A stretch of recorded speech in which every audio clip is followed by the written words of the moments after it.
Testing, testing. It works.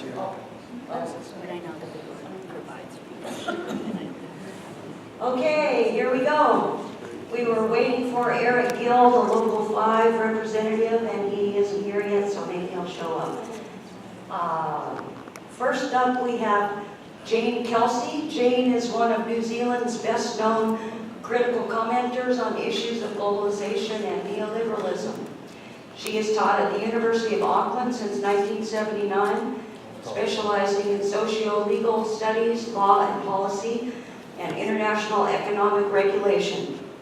Jane is active internationally as a research analyst, advisor, and media commentator on globalism, especially the Trans-Pacific Partnership Agreement, trade and services, and investment agreements. She is an active member in a number of international coalitions of academics, trade unionists, NGOs, and social movements working for social change. That's enough. Wait, I have one more paragraph. No, that's fine. Okay. Here you go.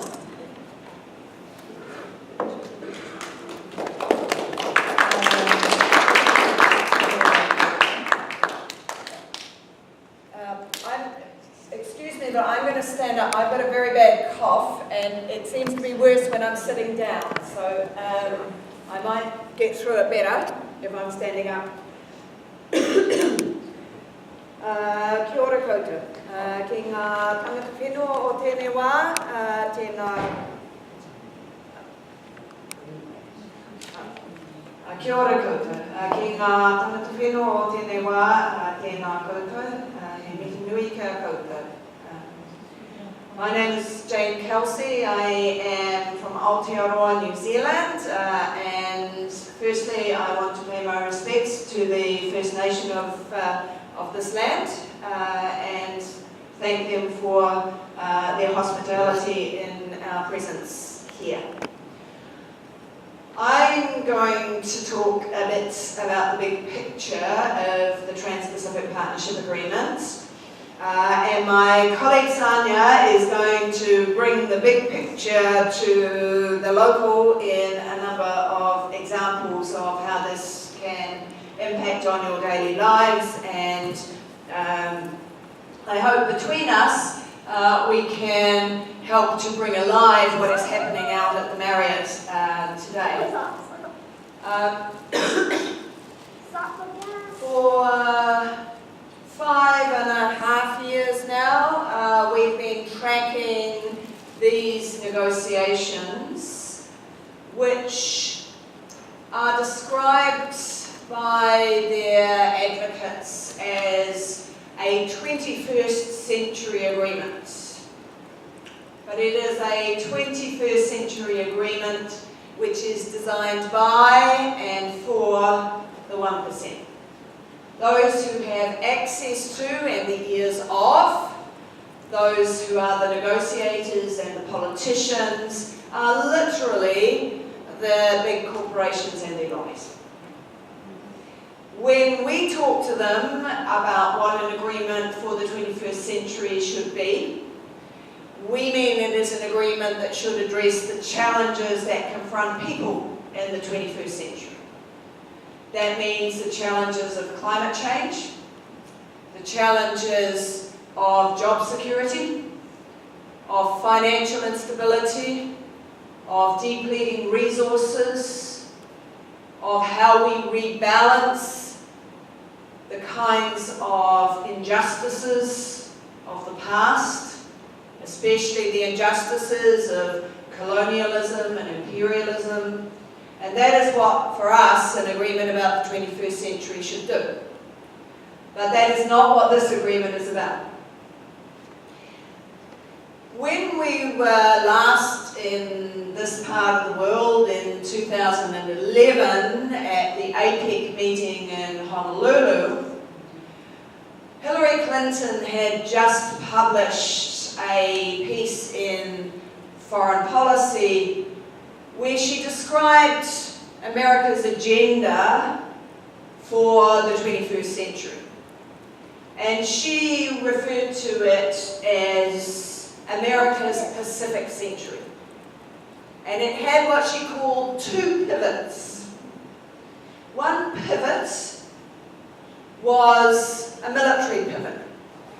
It was America moving the military presence from Iraq and Afghanistan and repopulating up through all of the American sites in the Pacific. And the second was the economic pivot, which was to develop rules that reflected the rule-making of the last century and a half, but especially the neoliberal period from the late 70s, and have those as the rules that operated up throughout the Asia-Pacific region. So the remilitarization and the commercialization of Asia-Pacific in the image of American corporate interests. And the whole objective of that, she made very clear, was to counter the growing influence of China in the region and reassert America's superpower influence. So when we're looking at the big picture of the Trans-Pacific Partnership Agreement, we need to see it in that context. And for those of us who come from Aotearoa, it's actually really clear. And one of the reasons we've had such a vibrant movement against the Trans-Pacific Partnership Agreement is that we have a very long memory of the battles we had, not only in the nuclear-free and independent Pacific, but when we had the anti-nuclear policies within New Zealand, and the way that we were told we couldn't have a free trade agreement with America because of our anti-nuclear policies. And now our anti-nuclear policies are drifting out the window and we've got the Trans-Pacific Partnership Agreement. A lot of people are very angry. So for us, we understand the strategic and the foreign policy interrelationship that this agreement stands for. One of the problems that we've had over the last 5.5 years is for people to get enough information about what is happening in this mega agreement. The agreement now involves 12 countries, so it's big. Right? And if you think of it in an arc, you start up in Canada, US, Mexico, Peru, Chile, Australia, New Zealand, Singapore, Brunei, Malaysia, Vietnam, and Japan. So it's a kind of an arc. And those countries are supposed to be putting together a deal which they claim will go further behind the border in the disciplines it puts on elected governments than any previous agreement has done. Now, when they talk about disciplines behind the border, it signals what is so significant about this agreement. Because old-fashioned trade agreements were about slabs of butter and motor cars and things that went across the border, and there were taxes or tariffs at the border that you wanted to take down. Well, that's not what this agreement's about at all. There's about 29 chapters in this agreement. They haven't actually told us formally how many, but I'll explain why in a moment.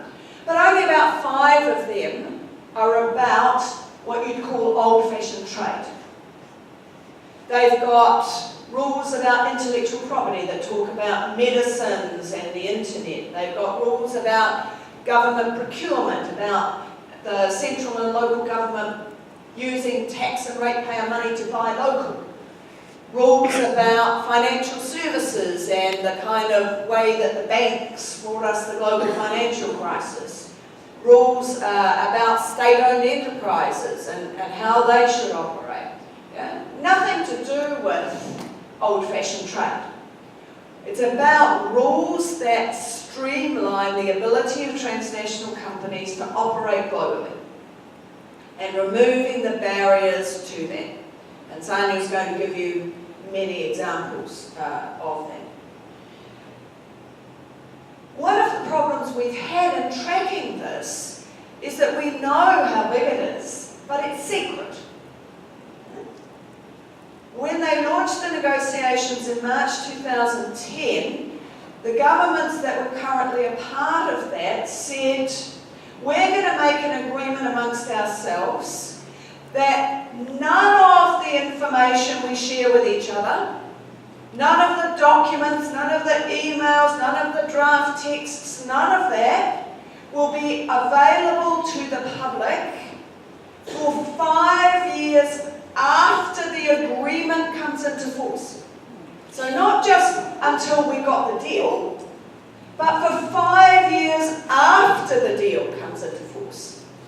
Sorry, 4 years. I'm mixing up with another agreement that's got the same deal, but it's 5. It's even worse. Now, why might they do that? Any idea? Governments who made those trade-offs and put those things on the table won't still be the government that is in office at the time. So they will not be able to be held to account for what they did in Sanya. So the secrecy is obsessive. Other than the leaks that we've had, and we have had many leaks,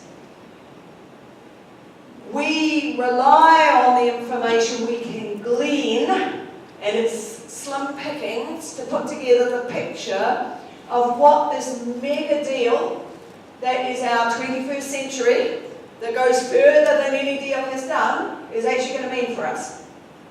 And so it is fundamentally anti-democratic. It is a fundamental denial of sovereignty, and it is being conducted in secret. And until they have got a deal done, we will not get to see it. Now, there's been a fuss about this in the US Congress, for example, and initially, only a handful of members of Congress got to see bits of the text.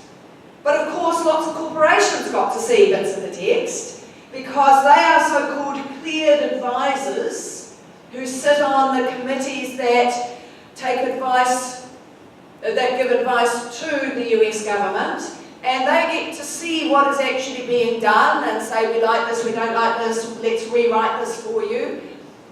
And so the corporations got to see, but the members of Congress didn't. And there was a big fuss in Congress, and so there was a major concession. They were now allowed to see the document, but they had to go into a closed room with no pen and paper, no one to actually help them understand it, so by themselves, and they could read this for an hour, and then they could leave the room, but they couldn't tell anyone what they'd read. So in the US Congress, that is as far as they got. In our parliament, our members of parliament can't see anything.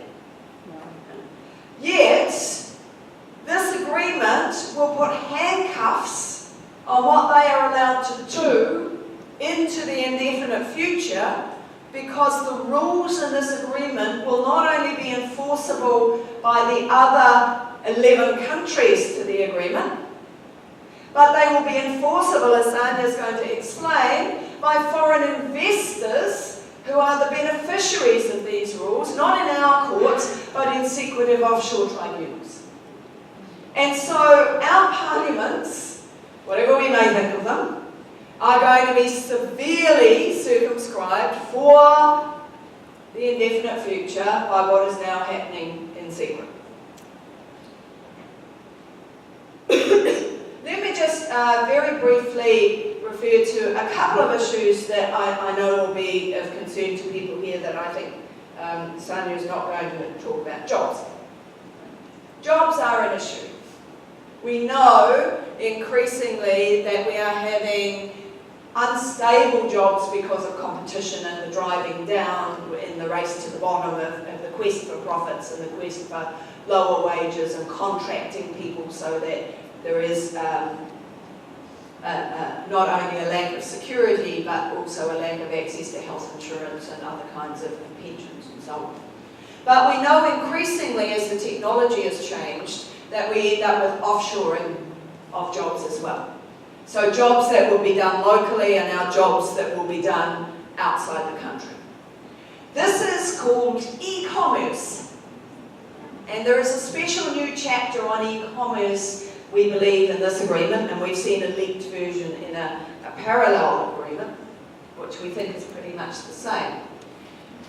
It means that if there is a company that is doing internet kind of commerce, you can't require it to be located in your country.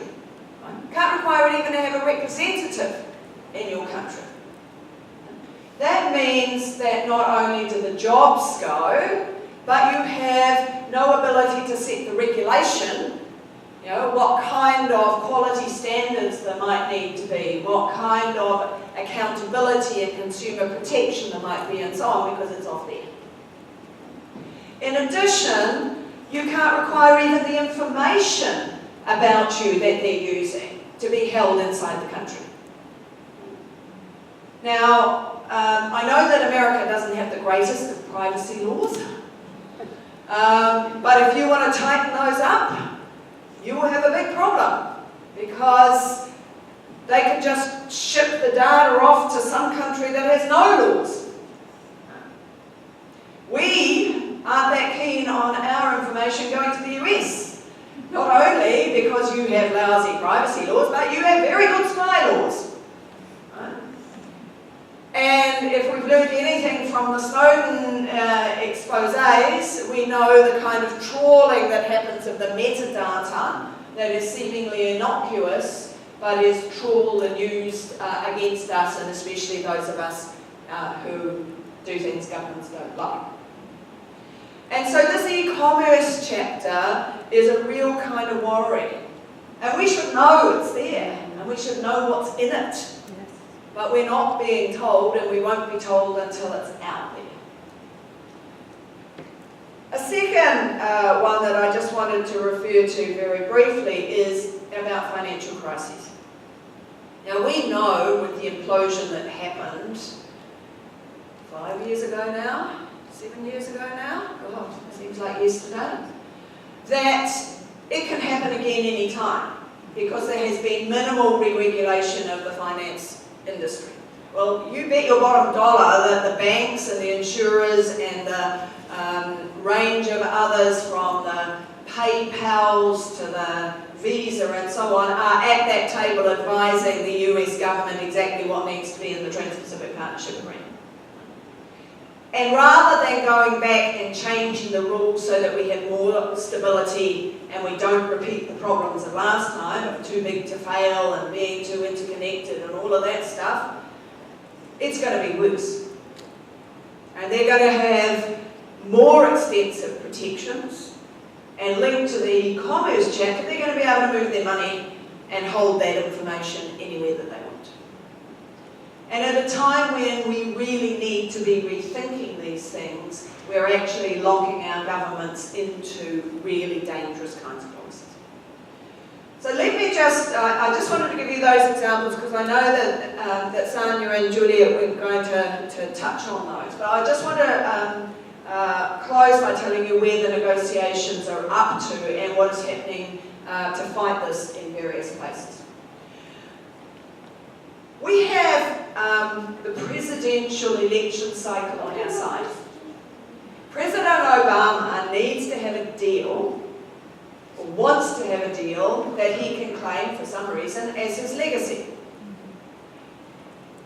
You don't tend to be a president who puts all of this political capital at risk, and it's a very unpopular deal, especially amongst many of the Democrats, if it's actually going to go through under someone else's watch and you carry all the flack and they get the credit. If Obama's going to get this through, he needs to have a deal by the beginning of June.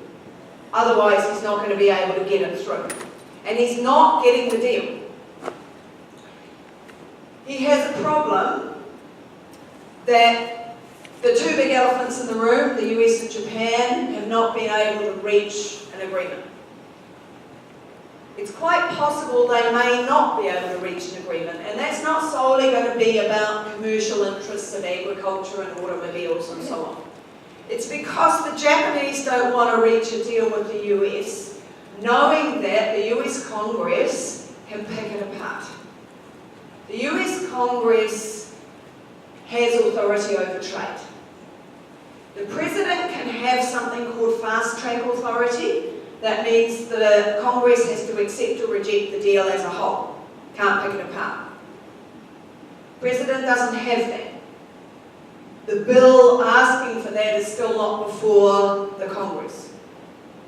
Even if it gets introduced to the Congress, the numbers we believe are not there for him to get it.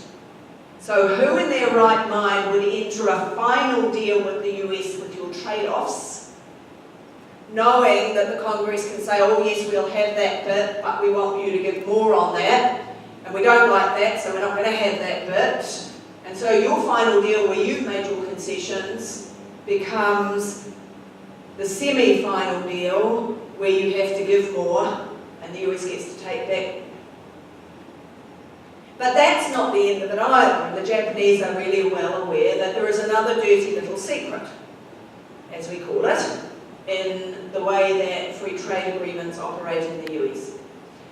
Right at the very end, when you make a treaty come into force, you exchange letters to say we've done our bit, you've done our bit, and it makes the treaty live. The US won't do that until the other country has changed its laws and policies to the US understanding of what that country's obligations are, not that country's understanding. And we have documented on a website called TPP No Certification, it's called certification, many instances where the US has said, nah, you haven't done enough. Now it might not actually be written there in the text, but you said to us in the room that you do this, so you've got to do that too. Or, we know that you said you wouldn't do this, but you've got to do it anyway. Now, this has been outrageous in areas like medicines, the patent laws on medicines and so on. So it's really high cost. But we've been able to track how the US has used this. It has required countries to pass, sovereign countries, sovereign parliaments, to pass their laws, their proposed laws, in front of the US before they introduce them to their parliament to get approval from the US. The US has in some cases written the other country's laws. They've sent people down to the capital in the other country to monitor what's happening to make sure the local parliament doesn't amend what was introduced. They have, and we've just documented this recently in relation to Australia, when the laws were passed in Australia and they said, we've done everything required, the US came back and said, nah. If you want this to come into force on such and such a date, you need to give us this law here. We've helped you write it. This is what you've got to do. It went into the Australian Parliament, the Australian Senate went through in 24 hours. The Select Committee gave 3 hours for people to make submissions, and that was democracy.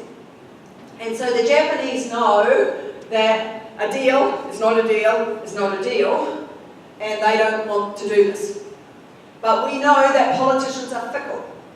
And we know that Obama has charisma, and Obama is really good at getting people to make deals. He and the Japanese are going to be meeting the Prime Minister are going to be meeting at the end of April, and it's quite possible that despite all of the resolution that there won't be this kind of deal, there may be. And that means that we then have to rack up the opposition to stop this deal going through within our countries. Because it's not just about the elephants, it's about who gets squashed by the elephants, and that's us. Around the world, in these 12 countries, there is a lot of activism happening. Last Saturday in Aotearoa, New Zealand, we had 4.5 million people in the country. Right? That's the size of the population. We had over 10,000 people out protesting in 23 towns and cities across the country. And it had an impact. It was the first item on the television news on both of the major channels. We have medics, doctors, who have, in individual countries and across countries, put together an incredibly powerful campaign about the impact of this on affordable medicines, on communities impacted on by HIV/AIDS, on tobacco, smoke-free policies and so on. They just had a letter published about 3 weeks ago now in The Lancet, which is the really iconic British medical journal, signed by the head of the World Public Health Association and so on. So there are big, big voices of opposition as well as local opposition. We have a team going through in our country to local governments who are getting resolutions passed by local governments saying, we're going to be bound by this, no one's actually consulted us about it. And we've got about 12 local governments now who have passed this resolution. So there are all sorts of different things that people can do, and we need not to feel disempowered by the fact that this is a big juggernaut. We need to believe that we can take back control by defeating these things one at a time and working in solidarity by having common underlying commitments and principles. And so that's the big picture, and there are many local voices and more detailed that people can share with you.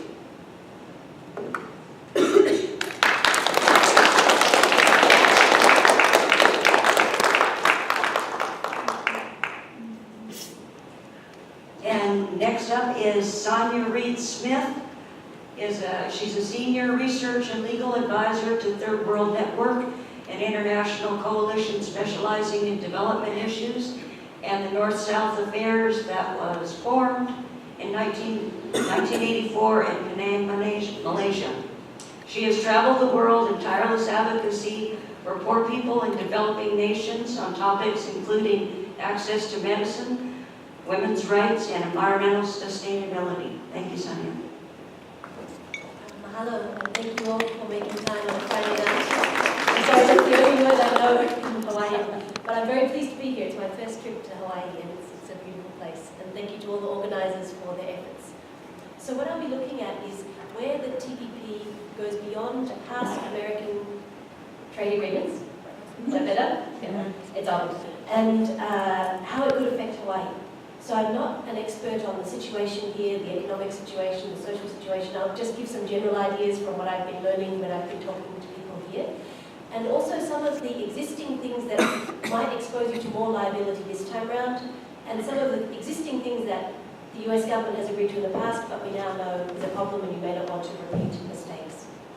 So there's a variety of chapters I'll go through, and all of this is from leaked information, as Professor Kelsey explained.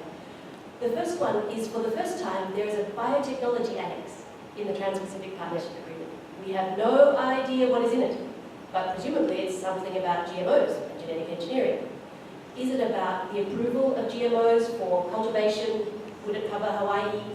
Is it about mandatory GM labelling of food, which a number of states in the US have wanted to do? Australia, New Zealand, Malaysia, other TPP countries do, but of course certain companies in the US do not like and are trying to get rid of, and they've tried to destroy in past US free trade agreements unsuccessfully. But are they trying again through this biotechnology annex? We have no idea what's in it. We just know that there is such a thing. Secondly, even in other areas, there's a chapter called the Technical Barriers to Trade chapter, and for the first time, this makes it harder to have health warning labels on alcohol, wines and spirits. So we know for cigarettes now we have these gruesome pictures of lung cancer, and they're very effective at making people smoke less. So when you drink too much, or if you're pregnant and you drink and drive, or domestic violence, or other alcohol-related diseases, some countries are now putting health warning labels on wines and spirits, big ones, because the bigger the more effective, with gruesome pictures of drunk driving car crashes. We think the Trans-Pacific Partnership Agreement may prevent this kind of health warning label on alcohol that is a wine or a hard liquor spirit. Then we come to the intellectual property chapter. What we think is new here, for the first time, is stronger monopoly protection on what we call biologic medicines. So these are things like vaccines, Or a lot of the cancer medicines, the new medicines you would have heard about, Herceptin for breast cancer, Humira, I think, for arthritis, a lot of these new complicated medicines. These can cost either the patient or the insurance company or the government $100,000 per patient per year, $500,000 per patient per year for your whole life. Because that's the monopoly price. There's no generic version. So in the TPP, there is a proposal that there is a monopoly on these complicated new biologic medicines for 12 years. Now that's what you actually have here in your law, but it's costing the US government so much that the White House, the Obama White House says, actually, we want to reduce the 12-year monopoly to 7. Let's have generic competition come in and start reducing prices after 7 years because we just cannot afford a 12-year monopoly. Their own budget cannot afford it. But the TPP is planning to lock it in at 12. That is the proposal. So you can never go back down as the Obama White House wants to go down. So it's a very strange situation that the White House wants to go down, but the trade representative of the White House is negotiating for 12. I don't know what's going on in your government. So, and of course many associations like the AARP of the pensioners are very concerned about this, and the health groups, and in New Zealand the doctors, the patients, the nurses unions, they are all worried about this. And the thing is that these biologic medicines are often extracted from plants and animals. Right. If you think about insulin for diabetics, we used to get it from pigs, now we grow it in the lab. But even artemisinin, the last effective medicine for malaria, was a plant from China and Vietnam. So biologics you generally get from nature in some way. So there's a question about, have humans invented it? You know, normally for a patent on a medicine, it's to reward an invention. So that you invented yourself from your head. So something that is naturally occurring, like insulin from a pig, should it really get a 12-year monopoly? If you get an extract from a plant, like say coconut milk, if we find it works as a medicine, should it get a 12-year monopoly and get a monopoly price? And yet this is what is being proposed in our name, up the road at the Waikoloa village, in the current negotiations of the TPP that are happening now. Then we come to what we call the services chapter.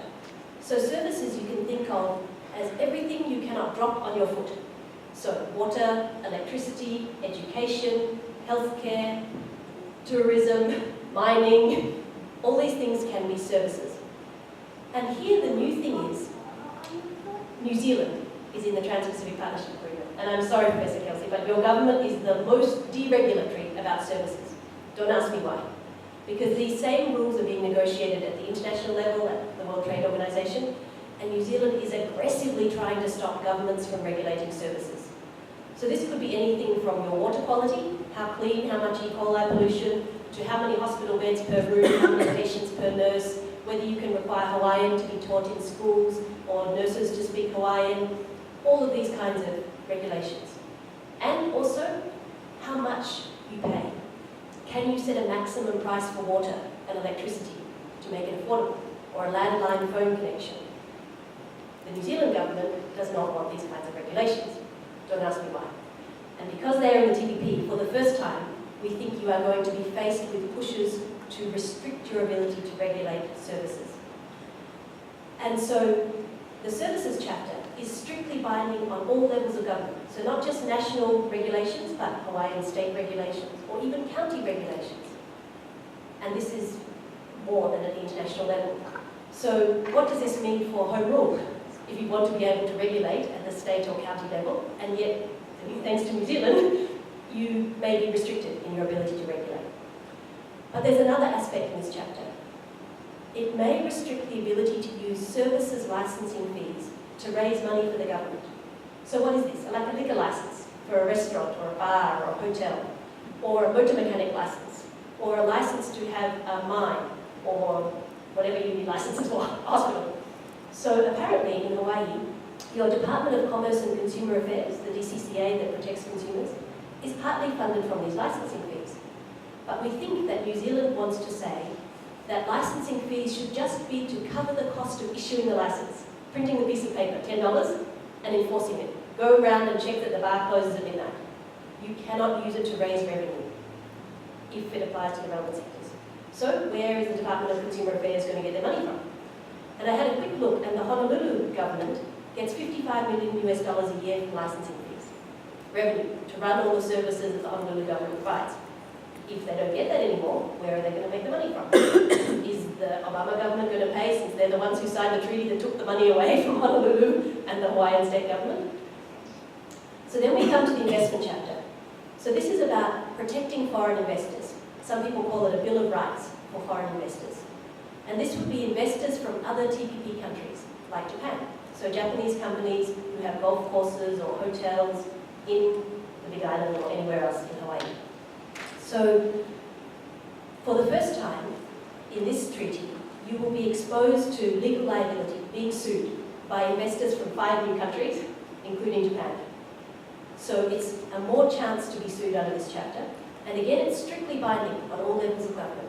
National government, Hawaiian state government, and even the county municipal laws and regulations. So what happens if the county violates this investment chapter, violates the investors' rights? It's the national government who gets sued because they signed the TPP. And they defend. Now, they may defend well if they believe in the law, or they may not really defend very thoroughly if they don't believe in the law, or it's a different political party. Then, if they lose, who has to pay? This depends on your constitution. So, for example, in Mexico, the local government refused to give a permit for a toxic waste dump. They said it would pollute the water, damage the environment. The foreign investors sued them. They lost. The national government was defending, right? They lost. They had to pay $16 million to the foreign investor. The national Mexican government turned around to the local government and said, pay me the $16 million, it's your fault. You refused to give the permit. Under Mexican law, they couldn't get the money back from the local government. But when the same thing happened in Canada, the provincial government had to pay. So this happened in Ontario, where there was a proposal for a quarry. It was widely opposed by the population due to the environmental damage. So the provincial government said, we're not going to give a permit to this quarry. The national government got sued under the same provisions as has been agreed here in the TPP, and they settled. And the provincial government paid 2/3 of what the investor had invested, which was $15 million. So, depending on your constitution, will the Hawaiian state government or the county governments have to pay if they violate? Have they agreed to this? Do they really know what they're agreeing to? And how much do you have to pay? Because there's no maximum on the damages that have been agreed. So last year, one government lost when the foreign investors sued them, and they had to pay $50 billion US. They had 180 days to find the money. So, does the Hawaiian state government have a spare $50 billion in their pocket? Does the county government have a spare $50 billion? And that's not necessarily the maximum, that's just the highest one we know about so far. And you have to pay, on top of that, interest. Compound interest it can be. So that's interest on the interest, every month. At commercial interest rates, not government borrowing rates, from the date the government took the action 5 years ago, it can be $500 million US in interest alone. Plus your legal fees. The lawyers charge $1,000 an hour, $1,500 an hour, so it's about $8 million on average in legal fees, sometimes $58 million on legal fees. And even when the government wins, they still have to pay their own legal fees, usually.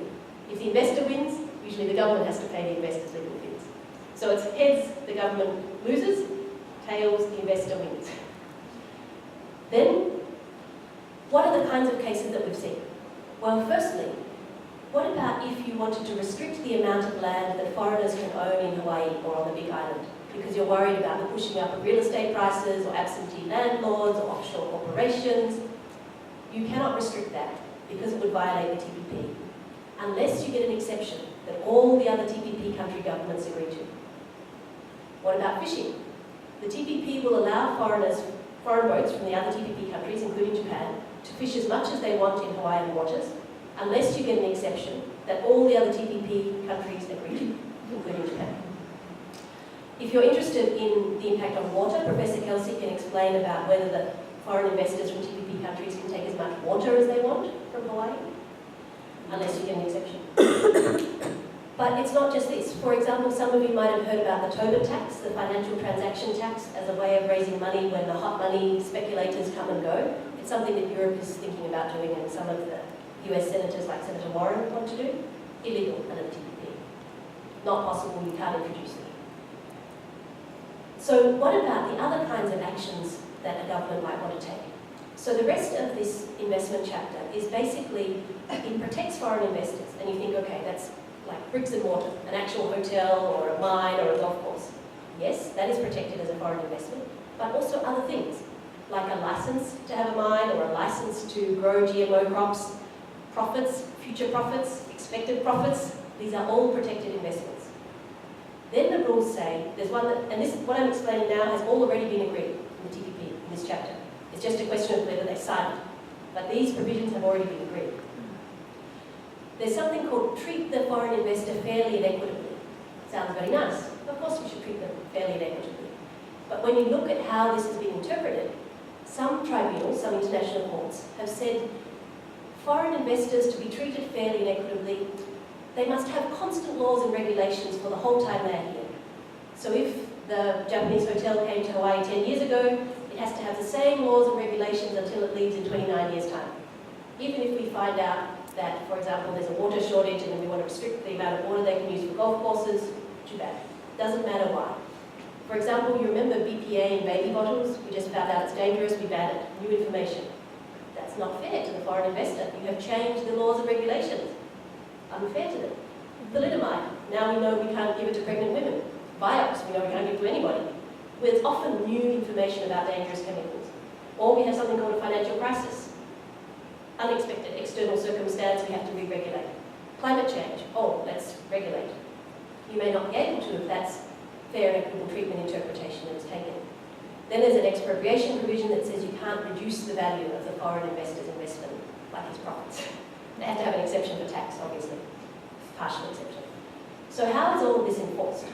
In addition to the rest of the TPP, where governments can sue each other at an international court, and the winning government can raise the tariffs, the taxes, on the exports from the losing country until they change their law or their constitution to comply.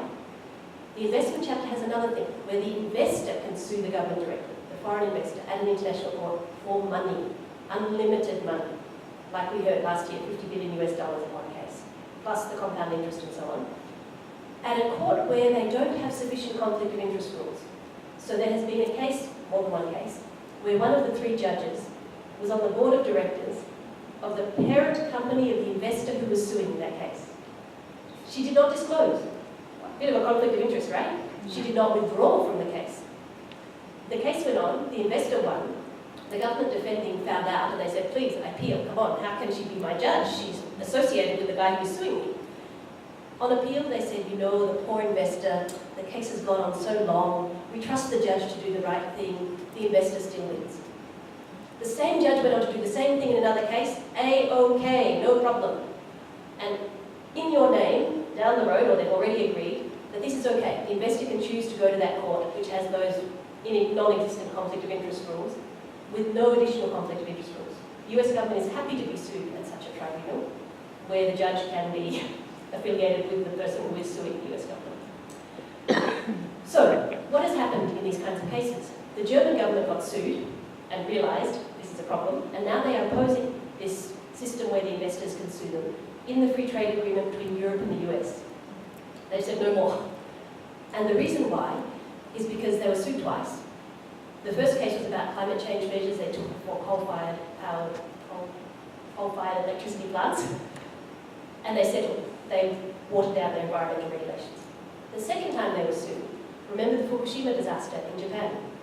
After that, nuclear power became very unpopular in Germany, and they said, we're going to phase it out. We don't stop it straight away, but we don't renew your contract. One of the nuclear power companies, they have many, is suing the German government, for 3.7 billion euros for the lost profits they would have made if they could have kept their contract. So the German government has said enough. We're not going to agree to this anymore. They've seen the light. But there's other cases that might be relevant to Hawaii. For example, in Libya, the government gave a 90-year lease of government land to a foreign investor to build a tourism complex. The foreign investor did nothing for 3 years. They built an office in the city, spent $5 million building an office. Didn't build a hotel, nothing. So after 3 years, the government said, that's it, we cancel your lease, we cancel the permit, we give it to somebody else. The foreign investor sued them under provisions which have already been agreed in the TPP for money, and they won $900 million for the lost profits they would have made if they had built their hotel and operated it for 83 years. So an imaginary hotel. Wow. They had spent $5 million, they got $900 million. Great money if you can get it. We should all change our jobs. So this is under the TPP investment chapter that has already been agreed. What about minimum wage? I think here in Hawaii, some people want to have a higher minimum wage. This is what happened in Egypt after the Arab Spring. The government said, let's raise the minimum wage. They got sued under these investment chapter provisions that have been agreed in the TPP by the foreign investor who doesn't want to pay the higher wages because they say, you know, reducing our profits, expropriation. So even the minimum wage is at risk. But what about moratoriums on things? In Canada, the Quebec province said, we're worried about fracking, you know, to get the oil and gas out. They said, moratorium, stop it for now. They are being sued for $241 million US. So what if you wanted to have a moratorium on GM cultivation in Hawaii? Could you be sued? For how much money? Then I hear that some people are interested in anti-corruption. This has been an issue. India corruptly gave the 2G phone license spectrum. They gave it out to the phone companies corruptly. If they had auctioned it properly, they would have made $20 billion US for the government. But they didn't, so they didn't make the money, and it was corrupt. The Indian courts found it was corrupt, and they cancelled the phone licenses. They said, no more, we do it again properly, so we can get the $20 million in revenue for the government by properly auctioning it. They are getting sued under the same investment chapter provisions that have been agreed in the TPP for $14 million US by one company alone, and multiple companies are suing. The corrupt recipients of the phone licenses say, the lost profits we would have made if we could have kept our corrupt phone licenses. There is nothing in the TPP to stop corrupt companies doing this if you take anti-corruption measures. Then what about pollution? You probably heard about Chevron polluting the Amazon rainforest. 30,000 indigenous people successfully sued Chevron in Ecuador's courts, and they won $18 billion US in cleanup costs. Chevron doesn't want to pay.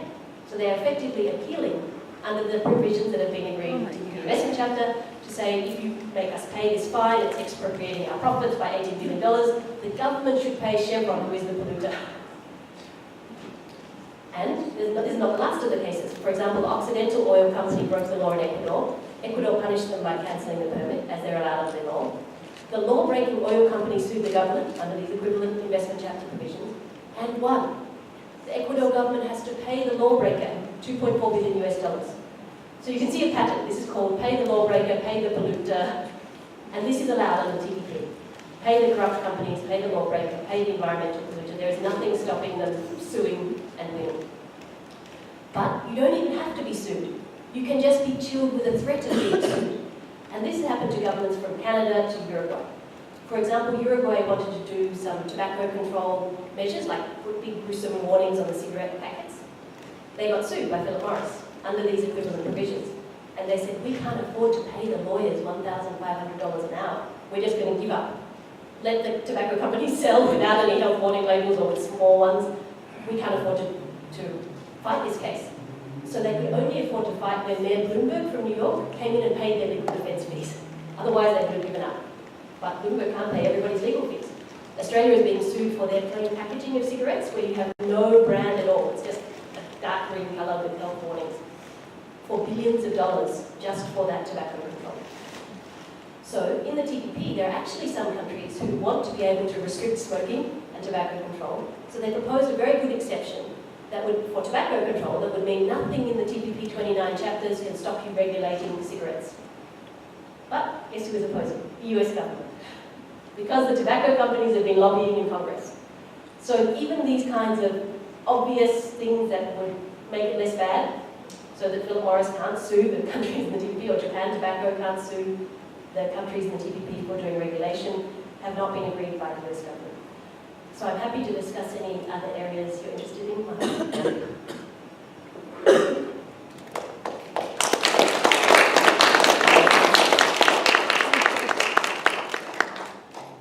I have a question about jurisdiction, and if the country that's being sued says, well, we're not going to pay you, what are you going to do about it? Are they going to send a military force there to get the money? Good question. So if the investor sues the US government for a measure done, say, by Hawaii State or this county, and the US government loses, and the US government doesn't pay, or they don't get the money from Hawaii to pay, the home country of the investor, so say Japan, if it's Japan Tobacco suing for your tobacco control, raises the tariffs, the taxes, on US exports of whatever, cheese, wheat, rice to Japan, until you pay the fine. So it's just they get it out of you another way by taxing their exports. That's not a payment. That's just That's just But they do have another way. It's extortion. They have another way, which is that they can get a court order to enforce the award from this court, this arbitral court, which can seize the assets of the country wherever they may be. And there was Argentina that has had more cases of these kind than anyone after their economic crisis. They had some vulture funds who bought cheap debt and wanted them to be repaid at the full debt level. They got a right to enforce that against Argentina, and they got an order to seize a ship of Argentina's in A Ghana. military ship, a navy ship. Whoa. Yeah. With, like, Yeah. it came with stuff. And it turned out in that case, Argentina actually argued a law of the sea argument and got the ship released. Yeah? Wow. But all of our governments have assets all around the world. Right. Yeah? And nowhere is safe. Yeah? So it's not just having to rely on your government to enforce this. You get a court order, you can get the country's assets seized wherever they might be. And that's a pretty good disincentive for a government to say, we're not going to pay. It's like, so, it's like saying, we're broke, okay, then we'll take Florida. And Greece is facing this at the moment with I their... was hoping they'd just take Texas and get it over with. Yeah. That's right. Like in Oklahoma, we'll throw that in. Yeah, so in Oklahoma for a tip. And is the agreement then in force for some countries that have already signed it, or? So nobody signed it yet because it's not quite concluded. The things I described in the investment chapter are done, but for example, on intellectual property, they're still fighting about how long the monopoly will be for these biologics medicines. The US government is going for 12 years, other countries are saying 0, some are saying 5 years, some are saying 8 years. So that one is still all to play for. So that's why we're still here negotiating at Waipelo Village, is certain chapters are not yet done. The environment chapter is not yet done. And then once they sign, it will take some time to come into force, as Mr. Kelsey was explaining. But we've got until June to stop them signing it. You guys have already got something. You've got NAFTA. Yeah? This is NAFTA on super steroids. So the thing, yeah. I just wonder whether we should hear the other speakers before we... Thank you. Next. Yeah. Before we have the questions. Yeah.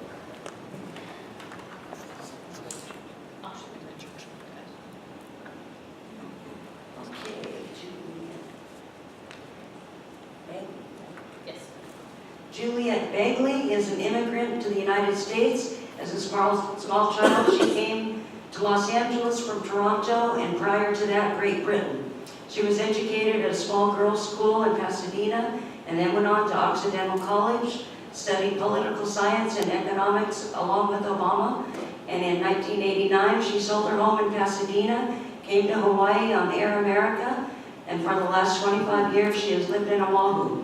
At that time, she did research for Environment Hawaii, worked at the East-West Center, Office of Hawaiian Affairs, served in the Cayetano administration as a policy analyst, and worked for 2 unions, the Hawaii Nurses Union and the Teamsters.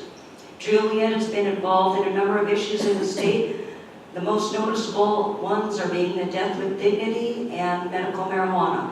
She is a member of the Board of Americans for Democratic Action, and that's why she's here. The Trans-Pacific Partnership scares her, and she has said that we should at the very least be asking ourselves why we are involved in such a trade agreement with so much secrecy, when only leaks have been the currency of our discussion. Thank you, Juliet.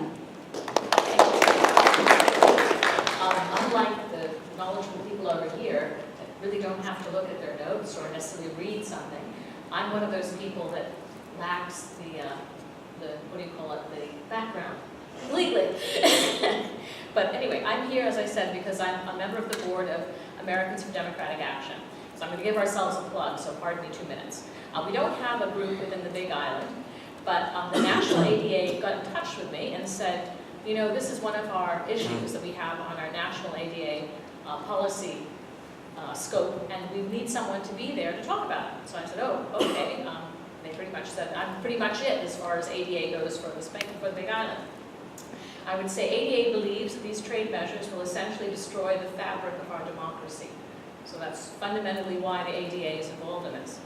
ADA was formed in response to keeping the policies, ideals, and ideas of the New Deal alive in the United States. The founders were Eleanor Roosevelt, John Kenneth Galbraith, Walter Reuther, Arthur Schlesinger, and Reinhold Niebuhr, just before the end of World War II. Since that time, ADA supported many liberal causes and policies that are taken for granted today, though maybe not for much longer, as we see the conservative Tea Party movement trying to unravel these social gains. The fight for civil rights in the 40s, the 50s, for education reform and serious anti-poverty programs in the 60s, environmental protection in the 60s and the 70s, and for fair trade and workers' rights in the 90s, and that's the area that ADA has been involved in. It fought just as hard against George Bush's invasion of Iraq as it did against the war in Vietnam.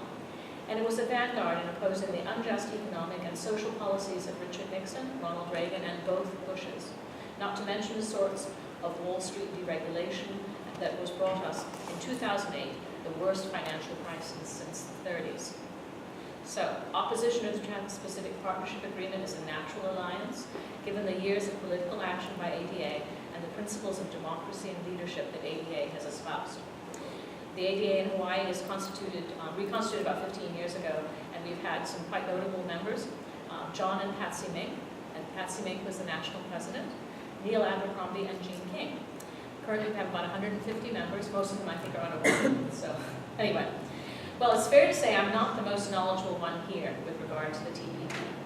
In fact, I'll have to admit that I've only read some chapters on WikiLeaks regarding the nature of the proposed agreement. I have read quite a few commentaries about the substance of it, though. And they've come from lots of independent media, most of which are outside of the United States. I'm kind of like, I'm prejudiced, I think, to some degree, because it was pointed out to me the other day that, Public Citizen, and of course Ralph Nader, has been very much beginning this, but again, I wasn't paying attention, can I tell you? I've woken up now. Anyway, The Guardian, I think, has been very good in their coverage, so I hope that all of you read The Guardian. Just put a plug for that, because it's very good on the TPP. I find that in the US, the media here has done a little bit of cheerleading on this particular issue. Or as some of the things I found in like in Time magazine, I was like, ugh, it's a good reason why I never read that rag. But anyway, what I did do is, most recently, I found a commentary by David Courtney on March 9th, and I think I'm going to read a little section on that, because David Courtney said something I thought was quite good. The TPP is presented as an agreement to increase U.S. exports and jobs, but what is really at stake is democracy. The U.S., as well as the 11 other Pacific Rim countries that are parties to the TPP, given the past agreements of which it is modeled, including NAFTA, etc., TPP provisions will likely have significant implications for nearly every aspect of American life, including intellectual property rights, labor and environmental protections, consumer safety and product labeling, government procurement, natural resource management. Given the way these agreements are crafted, we can be certain that the implications will favor corporate profits over human beings and their well-being. And once this agreement is approved, its provisions will trump national and local laws, including the Constitution, and will not be subject to review or revision by any national legislative or judicial body, including the U.S. Supreme Court. So that's kind of sobering to me, that there's nothing you don't get to know what it is, and then whammo, you've got it, and you're going to have to pay for it, however it comes out of you. And remember, this framework for this agreement has been in negotiation since 2010. That's 5 years this year. And we're only now really hearing about it. And I don't mean the fact that there haven't been people at the beginning. What I'm saying is that the ripple effect of understanding and knowledge and the ability to tell your neighbors of what's going on is amazing to me. I would say something last year, what about the TPP? And they'd look at me, to what? To what? What are you talking about? And that's still happening. And they're almost ready to end this whole process, right? And well, it's supposed to jump in and be, fabulous. So I think that's that's another thing that's tremendously sobering to me. Anyway, so 5 years, and we only really were able to be able to understand the content of it to the degree that I think that, from what I've been hearing too, that when WikiLeaks put out that the chapter on intellectual property. They had notations on it, so you could understand where people were in the whole cycle of negotiation before Salt Lake. Anyways, something like that early, and so they published this, and there was notations on the publication that WikiLeaks set out, so they knew where different people were at, different groups. So that became, I mean, a very, obviously, that's when you're into spies and secrecy, that's quite a good splash. So Julian Assange in November 13th of 2013 released that entire TPP intellectual property rights chapter, which I think was pretty significant. But anyway, the release took place days before Salt Lake City, and it contained annotations and positions that negotiating parties were discussing. In addition to those, the U.S. was advancing on members. And so Julian Assange had this to say about it. The U.S. administration is aggressively pushing the TPP through the U.S. legislative process on the sly. The advanced draft of the Intellectual Property Rights Chapter provides the public with the fullest opportunity so far to familiarize themselves with the details and implications of the TPP. The chapter lays out provisions for instituting a far-reaching transnational legal and enforcement regime, modifying or replacing existing laws in TPP member states.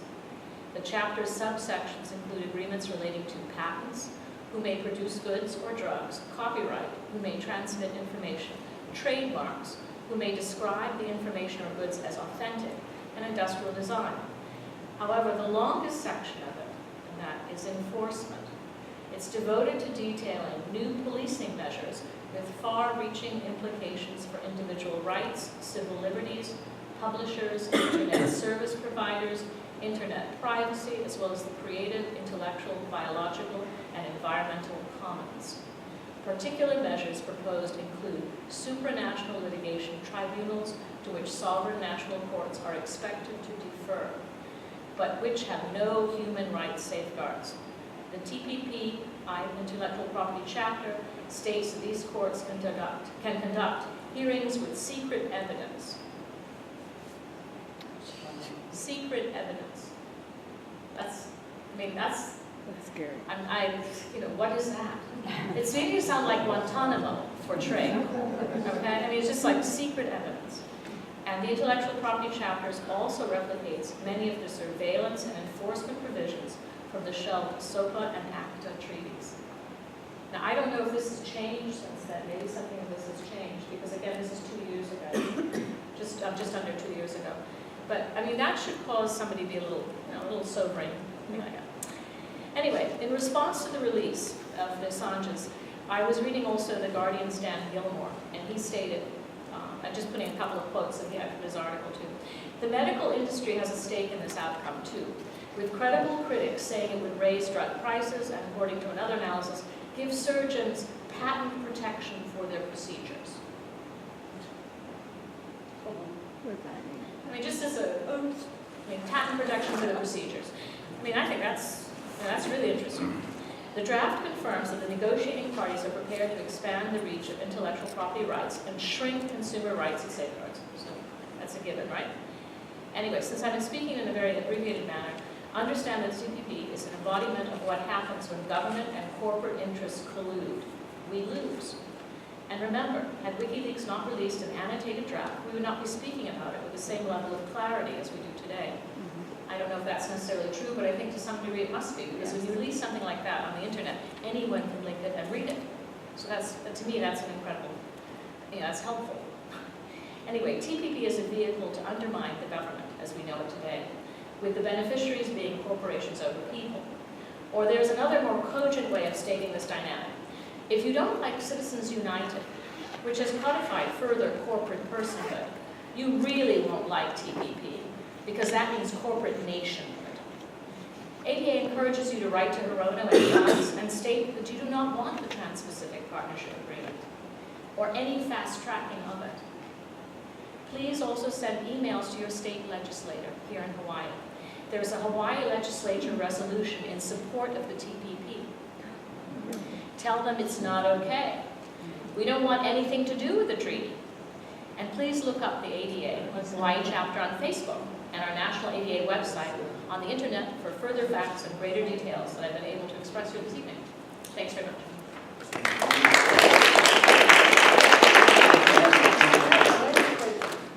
You know who had produced that? You know what, I went up the other today and my internet went down just as so I was like, but yeah, I got it, I had it confirmed by another one of my, because I pulled up one of the legislators I speak to, yeah. So it's just, the resolutions have to be in shortly, I think, too. So I would suggest that you call in and say, I understand there's this resolution. Last year there was one that passed in support of TPP. So So we're it just- calling Hirono and Shots and who else? Yeah, and I would, yes, because they're in the Senate and they're supposed to vote on this, right? I mean, The national senate. the national, yeah, the Senate, and Hirono, those are two state senators. And your House of Representatives. National House of Yes, and of course, I don't know how Tulsi votes on this one, so, okay. But I would take the time to do that, to let them know that you know what it is and that you don't like it. And I just read last night too, that in these trade agreements, that even if they pass, we don't get to read them for 4 or 5 years what you were after saying, yeah. they're passed. That blew my mind. Can I clarify? No, we get to see the final text. We just don't get to see all of the documents that got them there for 4 years. That's what I was saying, it means that those who made those proposals are not able to be held to account. Wow. And now for a commercial break. We hope you'll all come out to the Waikoloa Marriott tomorrow on the highway or on the trail or on the beach and bring a sign, because the negotiators are out there this week and I think they'll be leaving Sunday or Monday. So there's people coming down from Oahu. Our friends from IKEA are here and they'll be at the protest tomorrow. It's a peaceful protest for Aloha Aina. We have people coming in from Maui and Kauai and Honolulu. So come on out and join us for a few hours in the sun and bring a sign. At Waikoloa 11 to 1, and then we'll be on the beach also. At the Waikoloa Marriott at Waikoloa, at the front on the highway, and on the trail, and on the beach. But is it going to spot? Highway. At the, Let's start on at the highway. Let's start on the highway. Start on the highway. Yeah, right on the highway at the Waikoloa turn off into the resort. We need to gather up. Yeah, as long as there's a lot of us. Yeah. Are you ready? Okay. Next up is Palikapu Dedman, a grassroots Native Hawaiian practitioner, activist, and coffee farmer. He is a U.S. veteran, spent 5 years in prison, helped to stop the military bombing of Kaho'olawe, Oh, good. gain access rights for hunters, fishermen, and the general public, helped save Waiokele Opuna rainforest from industrial geothermal destruction, and is a founder and president of the Pele Defense Fund and Ohana Ho'opakele, pushing to establish puhu honua traditional healing centers as alternatives to prison, which disproportionately lock up Native Hawaiians. Thank you, Palikapu.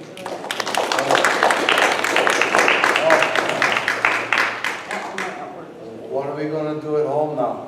Yeah, I mean, you know, we just described a problem, so many different angles of what we're going to have to deal with. So what's in it for us? How do we circle our wagons? What do we do? So home rule is about what we have. And even though they supersede with their decisions and their courts, they're still in our house, though they have to come. How will we defend it? It's our house. I think we're going to have to do it the best way we know how, and that's going to be with our lives, I think. But we should be building obstacles. We should be making home rules, making things more pliable for us. And if it comes to push and shove, we should have ordinances and laws in place that we can shove from.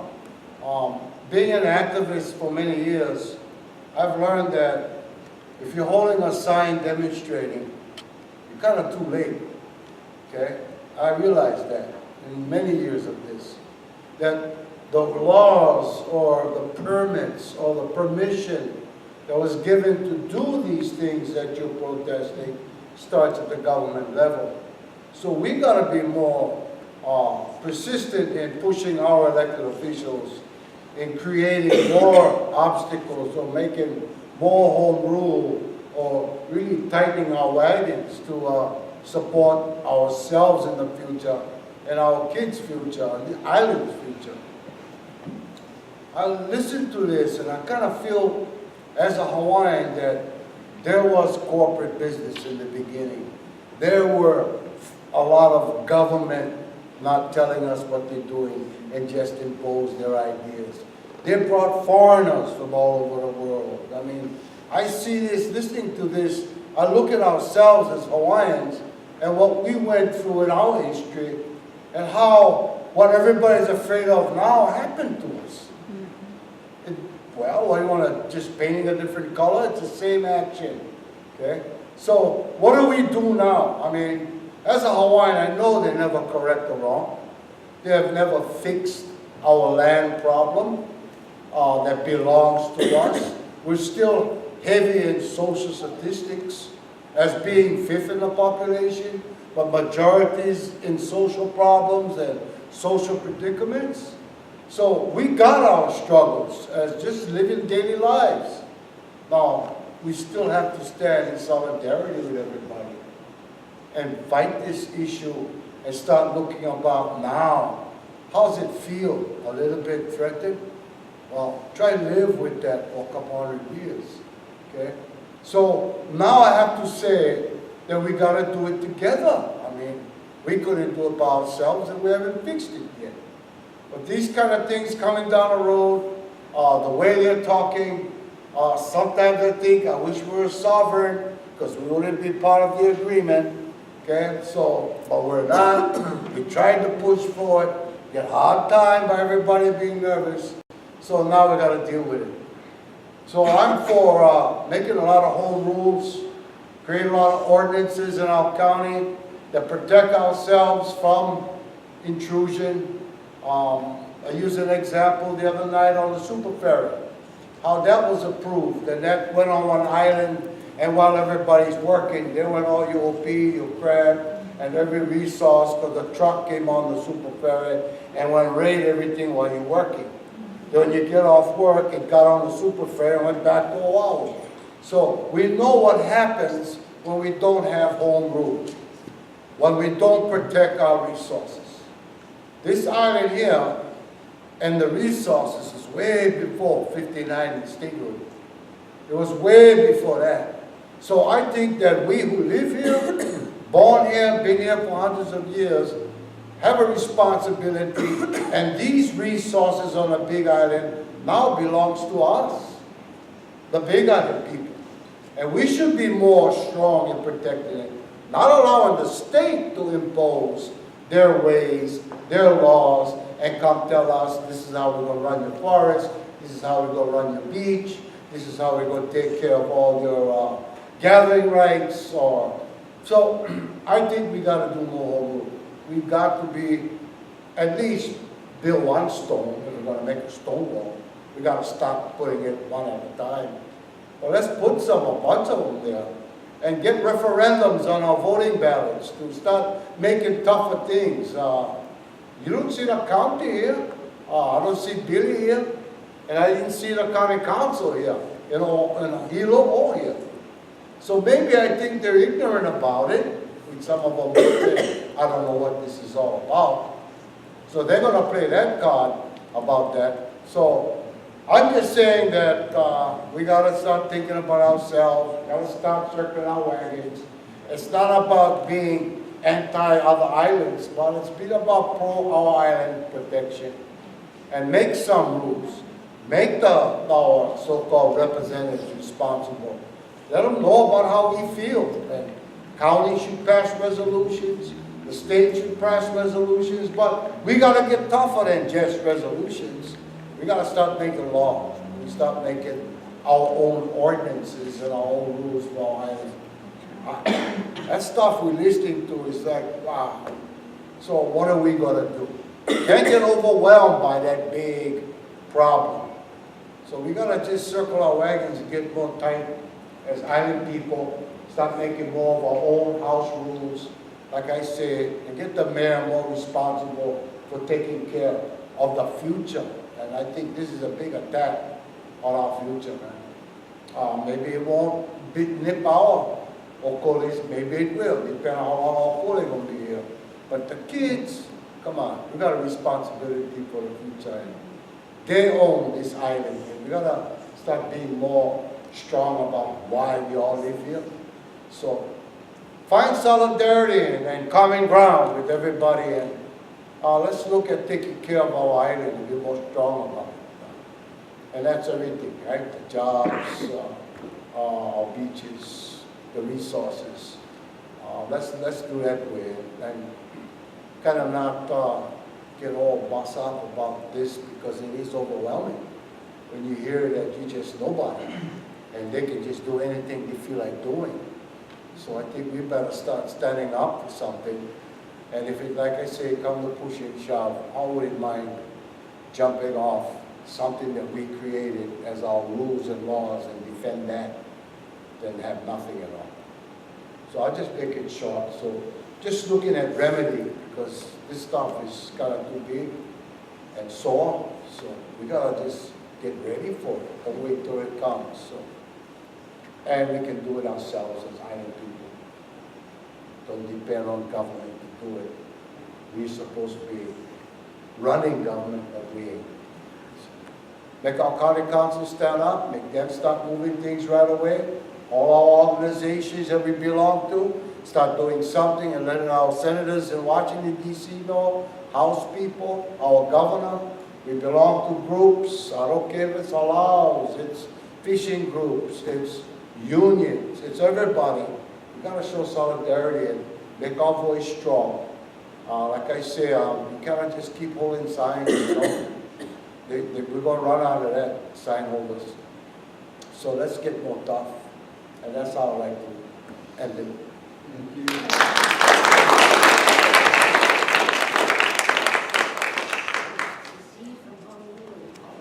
Oh, we can come. Hey, Eric.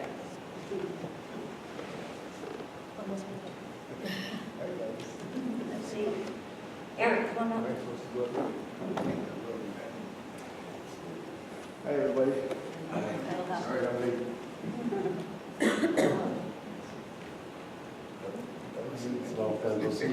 Eric Gill. 4 decades ago, Eric Gill dropped out of college after 1 year and chose a job as a hotel dishwasher as the deliberate avenue towards union leadership. Today, Eric holds the top position of Financial Secretary Treasurer of Unite Here Local 5, the local hotel workers union. Throughout their history, Local 5 has maintained a reputation for aggressive advocacy and powerful servicing on behalf of their members, and hard-hitting negotiations campaigns that deliver what members need. That reputation for building power on behalf of their members enables Local 5 to grow from a few hundred members to the current 10,000 members. Local 5 is also affiliated with IKEA, over here, a growing movement of individuals and organizations who care about the future of Hawaii. IKEA was formally launched on May 19, 2012, when more than 150 Local 5 members and 90 community leaders convened a community conference and ratified IKEA's platform. Today, IKEA is a growing alliance of various faith, civic, community organizations, and educators who are building a large and social political movement that care about the future of Hawaii. Thank you, Eric, for coming down. Yes, so. Hi, everybody. I pay my people salary, so that was written clearly by the word. Anyway, that's a long way of saying that, that we're fighting for a better future for our community. And we do it on the job, and we do it in the community. Before I move any further, I'd like to recognize the fact that our Big Island elected leadership is in the room. Maggie Larson is our elected board member from the Big Island. And she succeeded Chris Ramos, who's also here, who's recently retired and is now still active in the community and is obviously still associated with our union. So welcome to you guys. Thanks for the turnout. But look, I want to say one thing. I came to this Trans-Pacific Partnership kind of through a strange fashion. I was invited to a salon at Washington Place by the governor's wife. The recently departed governor's wife was a professor, and she had a grant, and some of the professors had a grant, and I got to hear Laurie Wallach come and speak. And this was a few weeks before, about a month and a half, I think, before the APEC conference was held on Oahu. And I'm going to repeat some of her remarks here, I think. I don't know who said what before, but I was struck. For me, this is kind of rare.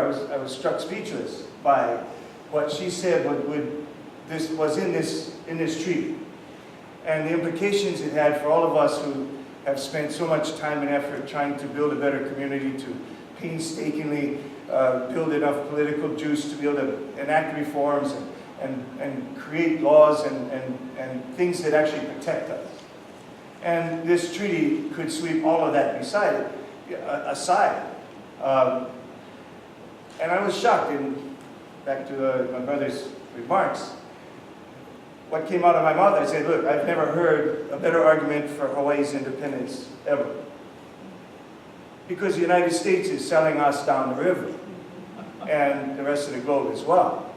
And for the Hawaiian people, the United States is selling down any promises that were made. For working people, the United States is putting us at risk of having the things that workers have fought for 150 years taken away.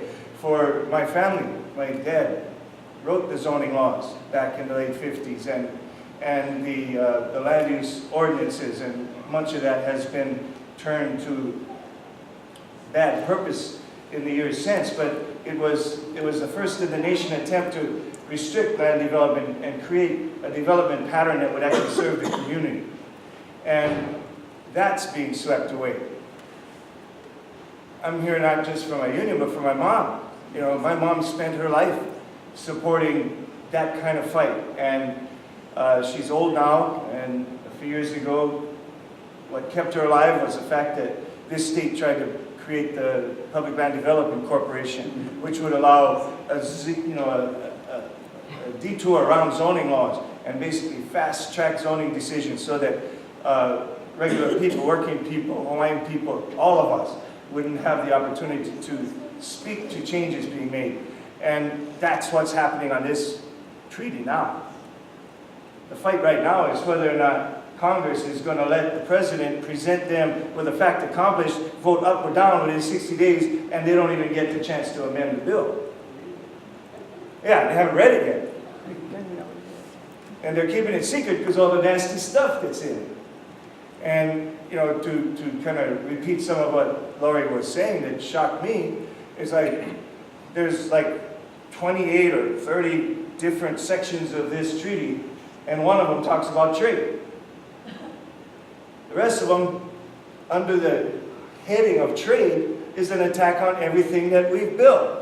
And she pointed out some of the things that have already happened under previous trade acts. You know, for example, as a union guy, I've been watching how the Teamsters Union fought ever since NAFTA was passed.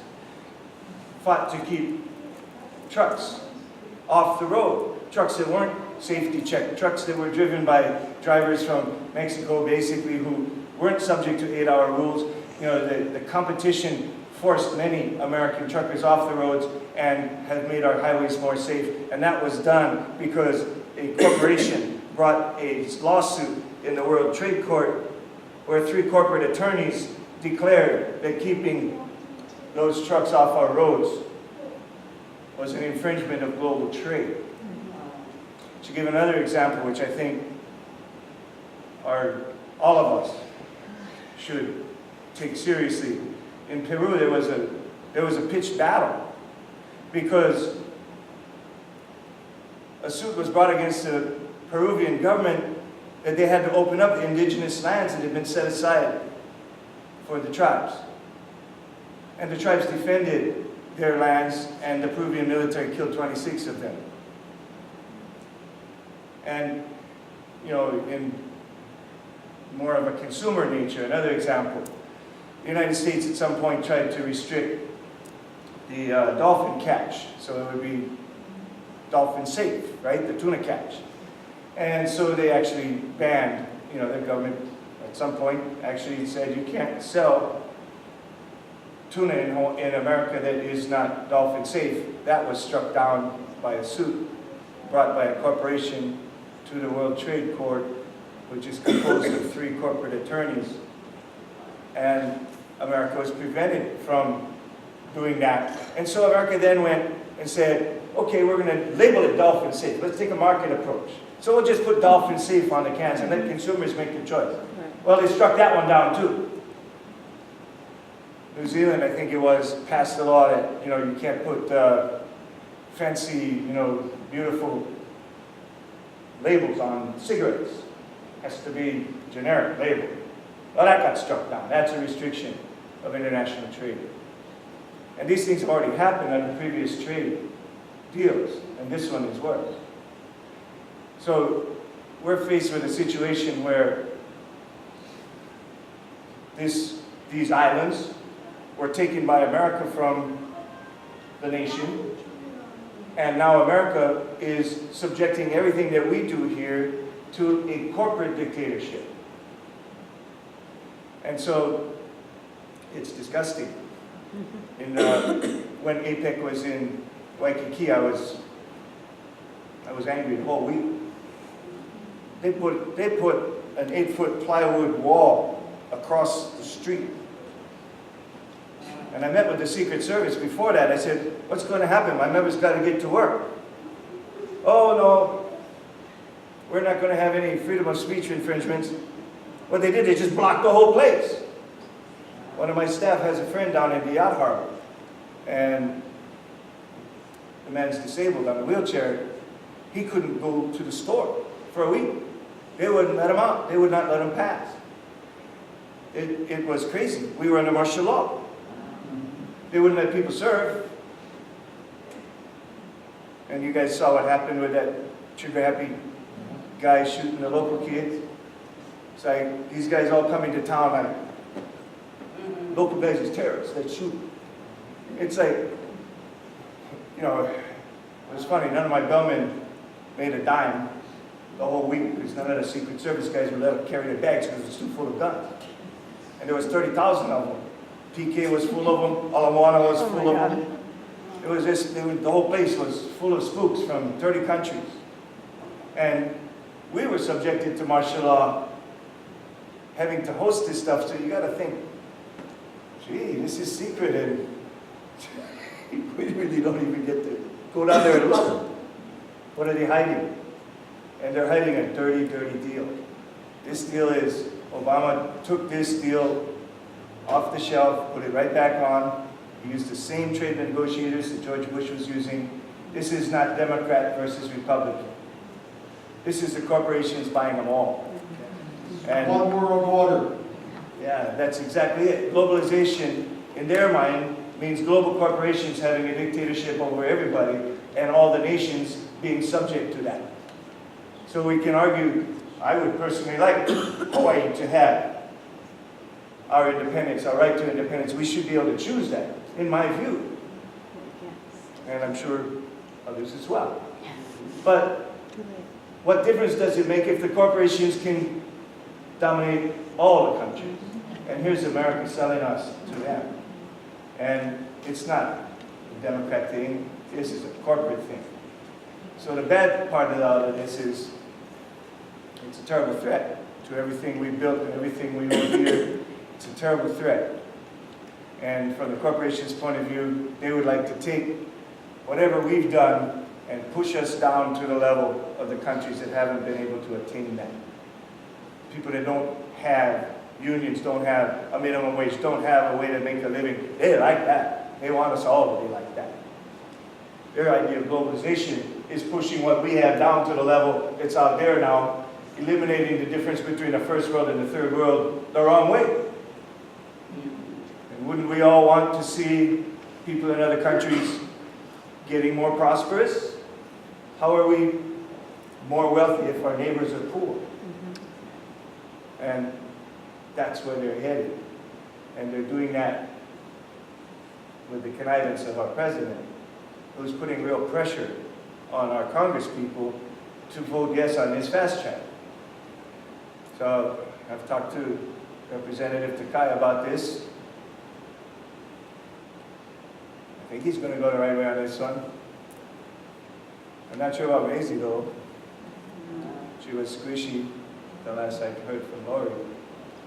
So there's a lot of stuff we can do and there's a lot of stuff we can't do, but what we have to do right now is we have to tell our Congress people not to fast track this thing, to bring it out of the light of day so that people can look at it, and so whoever votes for it has to defend why they voted for this.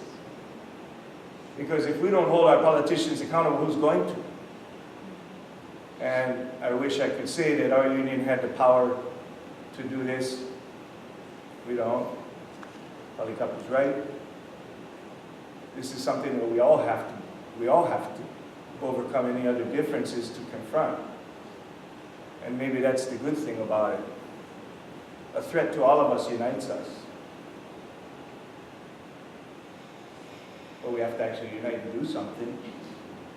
Because talking isn't going to do it. So when APEC was in town, I was trying my best to show some resistance on the part of Hawaii's people. And there was some, the Occupy guys tried, right? There was some attempts. Ohana. Yeah, there were some attempts. But the fact is, we were suppressed. Even if I wanted to run a rally in Waikiki, which we do all the time, and we bring 1,000 people out, 1,500 people out, we do it all the time, we couldn't have done it. Wouldn't have been able to get in. So they suppressed our opposition. And that's sad, because I think Hawaii's people could have sent a very good message to the world had we been allowed to. But it's our obligation to do that now, so I'm really glad that we're doing this today. And it can't be the end, it's got to be the start. So what unites us makes us stronger, I think. I had this discussion with the hotel bosses. Oh, this will be great for business. How's it going to be great for business? Nobody's eating in the restaurants all the way up, not making money. Nobody's bags up, bags down, the bellman not making money. Chinese government brought his own chefs in. These guys didn't even want to get the rooms clean because they had them full of guns. So people weren't making any money. Who's making money? Why should we do this? Tell them go home. We could have had real paying customers in those rooms. So, but the industry fell for this line that somehow this thing was a good thing for our industry. Well, it wasn't, and it won't be the next time. And our industry is, for better or worse, what brings money into Hawaii. And we try to make sure, our job as a union is to try to make sure that these corporations and banks that buy and sell our real estate, buy our beaches, buy the hotels on them, sell them again, buy them again, sell them again, each one jacking up the price, each one taking out another piece of profit off of paradise. It's our job to make them leave some money here. That's why we fight so hard. And that's why we're proud to say, for our hotels, embarrassed to say this in front of you, Maggie, Israel Kona, where she works, is not up to this standard yet, but that's our job. But in 2018, our hotel workers, on the average, will be paid $31 an hour with wages and benefits, pension, so that our community doesn't have to shoulder the cost of our retirement, medical, so our community doesn't have to cover our kids, and good wages so we can afford to pay the outrageous rents that are being foisted on us by all this land speculation and people buying and buying and buying and selling and buying and selling and leaving us holding the bag with rents we can't afford. people living on the streets and then being criminalized for it. So things are bad, but the good thing about it is they're pushing us together. They're pushing us together. So we've got to make that happen. We've got to reach out to each other and do that. And so that's why I flew in. I was late. I had to cut some things short. The plane was late, but I flew in because I wanted to be able to say these things here in Kona. You know, Kona is a special place for me. And you know, I want a home here. And not everything that's happened in the last 30, 40 years in Kona is something I wanted to see. but we have to get ahead of this. If we're going to have the right, as Palikapu said, to have home rule, to be able to determine our destiny, first we have to make sure that whatever we fight for and whatever we enact and the laws that we put in place that we can fight for and unite our people to fight for aren't just shoved aside by some bunch of people in The Hague who are in the pocket of the corporations. So that threat is the threat of our time. When the Queen was a victim of colonialism, of nations taking over nations. Well, all nations are a victim now of this corporate globalization. So it's up to us to stop it, guys, and that's why I came. Thanks for listening.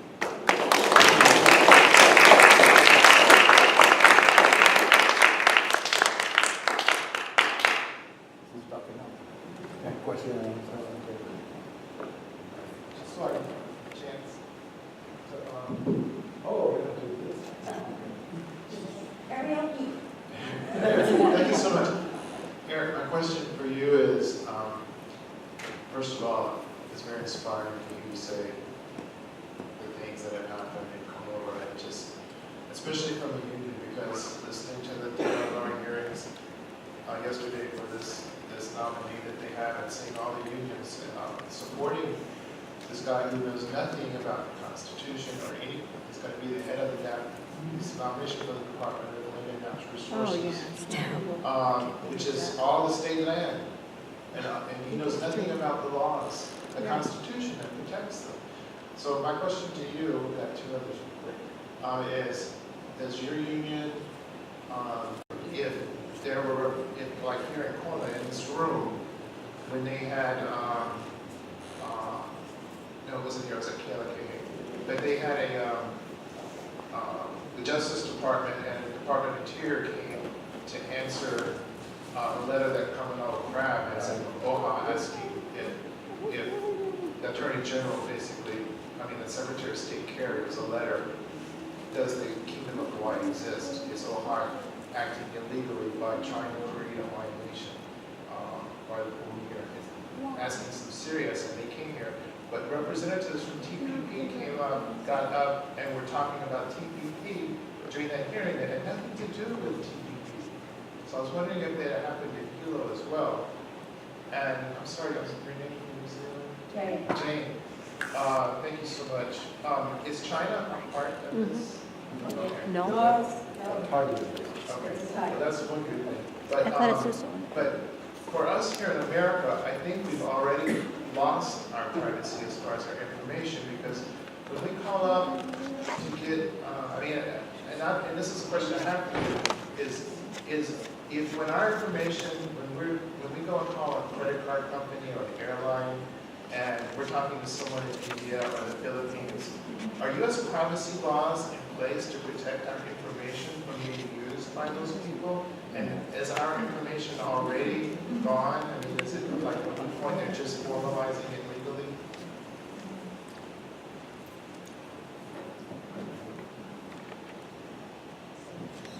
What was the question? So the answer to your question was, are you supporting? Okay, There's a lot of questions. I want to know. Johnny, did we testify? No. We didn't testify on that one.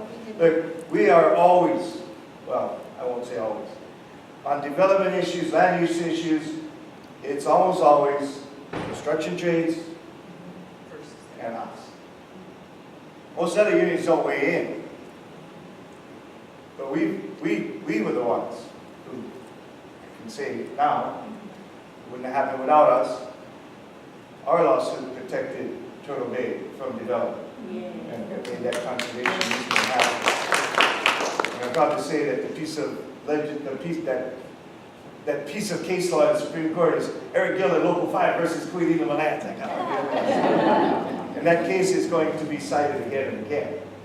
So we've consistently been for smart development, not stupid development.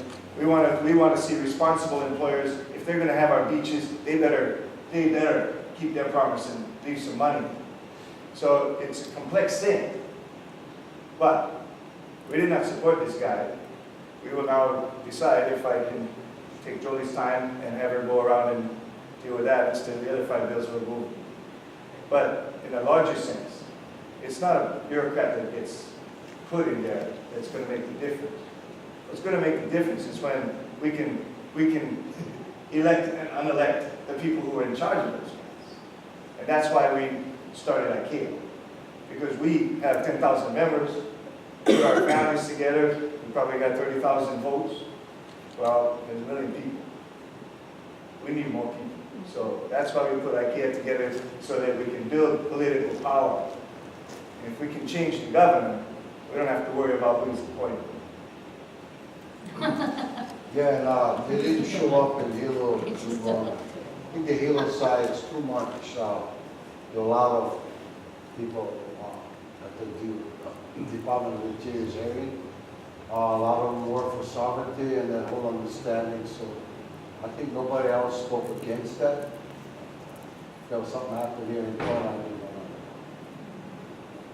And she said, don't challenge it. No, the deal is actually to try to neutralize the role of China. And we're going to end up, I call it a kind of Cold War by proxy through these agreements. And neither side's looking out for us. On the question though of the telecentres and so on and the privacy, I'm no expert on US privacy law, but I do know that the US has one of the weakest privacy laws certainly in the rich countries.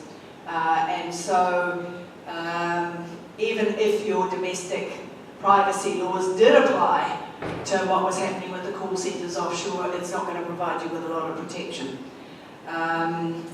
And that's part of the problem, that what we are now seeing in these agreements. One, you can't require them not to offshore and actually run the call centres here. And two, if you want to strengthen your privacy laws, you're going to have real problems doing so.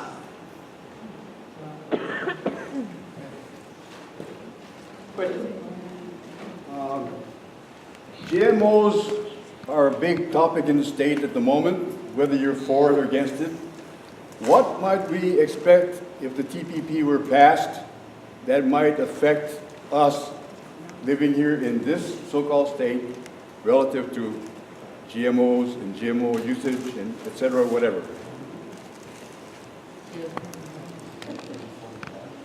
So the US has already signed a number of these free trade agreements, and many of you know NAFTA, the one with Canada and Mexico. When I was speaking earlier, I was talking about what is new in the TPP for you that goes beyond all your existing free trade agreements and the World Trade Organization rules. And one of them is, I think, on GMO, because there was a WikiLeaks document, another one that came out towards the end of 2013, I think, which gave a bit of a list of some of the chapters in the TPP, not a complete list. And one of them, for the first time, was something called a biotechnology annex. And we don't know what's in it. All we know is those two words. There is an annex called biotechnology. So we won't know what's in it till they release the text just before they sign it or after they sign it when it goes to Congress. And what we do know is that the US, in these trade agreements in the past, has tried to prevent countries from having mandatory labeling of genetically modified food. So when you consume it, we're not talking about the growing part. Because, for example, countries like Australia and New Zealand and Malaysia require labels to say this has genetically modified food in it. And when they were negotiating with Australia, they tried to get rid of that. They did not succeed because the Australian government stood firm. And I understand some states in the US are thinking about having or have voted for mandatory GM labelling of food. So will that be affected by the biotechnology annex? Or some of the other chapters that for the first time go beyond the international rules? We call it sanitary, phytosanitary chapter, technical barriers to trade chapter. We don't know what's in them, we don't have a template for them because for the first time in any US free trade agreement, it goes beyond the international rules. And we don't know how far beyond in restricting your ability to regulate things like GMOs. Then comes the question about cultivation of GM, which I understand is an issue here. So this was where some of the investment chapter cases may be relevant. We don't know until you're sued or your government is threatened with being sued. So if, for example, today genetically modified crops can be grown in Hawaii, and then a county council or the state government says, actually, we've decided no thanks. We're going to have a moratorium, or we're going to ban them in certain areas, or we restrict them. They could sue under the investment chapter. The foreign investors, say it's a Japanese company or Monsanto has a branch in Japan, and they say, we're going to sue under the investment chapter for the lost profits we would have made if we could have kept doing our GM crop for the remaining 20 years of our lease that we had a right to legally, and now you have cancelled. And they could win. This was the fracking moratorium in Canada, which case is still going. So the trouble is we don't know until we're sued and we lose, but we do know that a lot of governments are chilled. They just get a letter threatening, where the investor threatens to sue, and even developed country governments like Canada say, okay, then we don't do our health regulation because we don't want you to sue us, we can't afford to defend the case or we lose. So it's one of the possible areas. And it's been so problematic that apparently in the US there's the National Conference of State Legislatures, all the state parliaments, the 50 states, Republican and Democrat, regularly pass a resolution against these provisions that allow foreign investors to sue the government for these kinds of general regulations, health regulations, environment regulations. Every couple of years, apparently, they pass this resolution unanimously. All the state governments oppose. And yet, the US trade representative in the national government keeps signing agreements with these exact provisions in them. Because the state parliaments want to be able to regulate, and they know that their measures will be challenged. California had a lot of cases against its environmental regulation, for indigenous sacred sites around mining areas, rehabilitating the mine and sacred pathways. So state regulations have already been challenged in the US. So the state parliaments have been aware, and the county councils in some TPP countries, including mainland US and New Zealand, have passed resolutions against TPP. I guess they're kind of more of a publicity statement than anything that has effect, because as I understand it in the US system, the things that will have effect is talking to your US House of Representatives. You got to block the fast check first. That's right. So, but certainly some county councils have taken a position of no TPP, and whether that's something you want to do here. And you were mentioning the land zoning, land use planning issue. This we were talking about, I think before you came in, is definitely under the TPP an issue because New Zealand is the most deregulatory, and the things that the New Zealand government could think is pushing could restrict your ability to do land use zoning and planning. For example, if you didn't want to have developments where there is heritage sites or archaeological things or sacred sites, this may be difficult. Or if you want to have public hearings, this could also be difficult.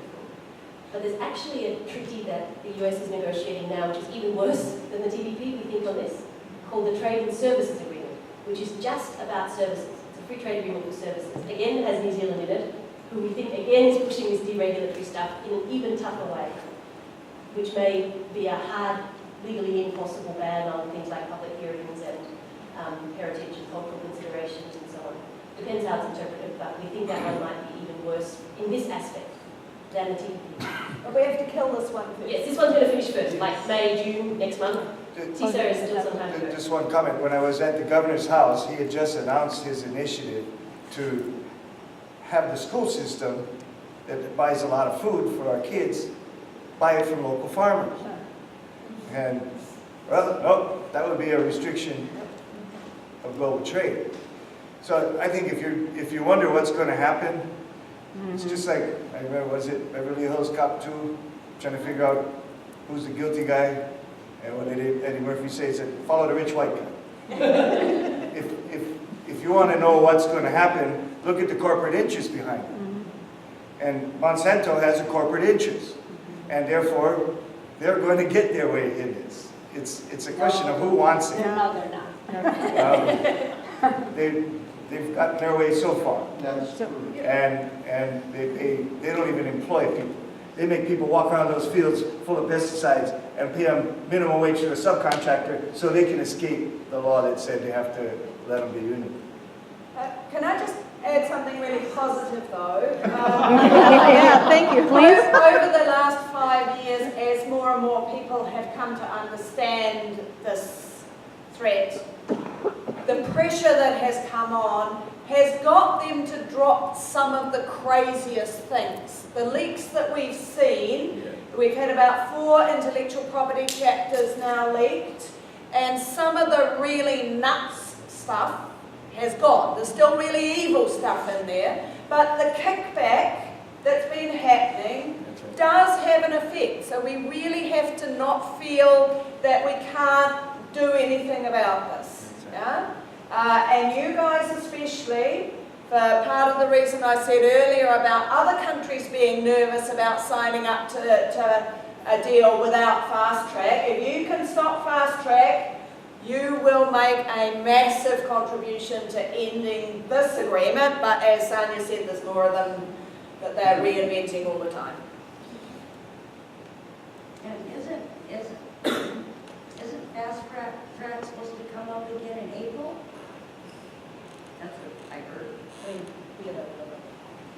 There have been rumours that it will be dropped into the House every week for the last while, but there is a disagreement between the key Democrats and Republicans on the wording of it, and until they can resolve that, it won't be dropped into the House, which is good for us because it means the longer it's pushed out, the better. And one of the reasons is that just like Clinton had to rely on the Republicans to get the NAFTA through, so Obama's having to rely on the Republicans because there are so many Democrats opposed, both to fast track and to the TPP. Republicans too, yeah. And then you've got, sometimes your politics is a bit weirder even than ours. So you've got the Tea Party ones there as well. You know? And so he's not at all confident that he can get it in there. And that is, for a while, the other governments weren't that fussed because they thought, oh, we've got another year before we sort this and Obama will have sorted fast track and therefore it won't be a problem. Now, the end line is really close and there's no fast track and they're getting quite nervous. Yeah?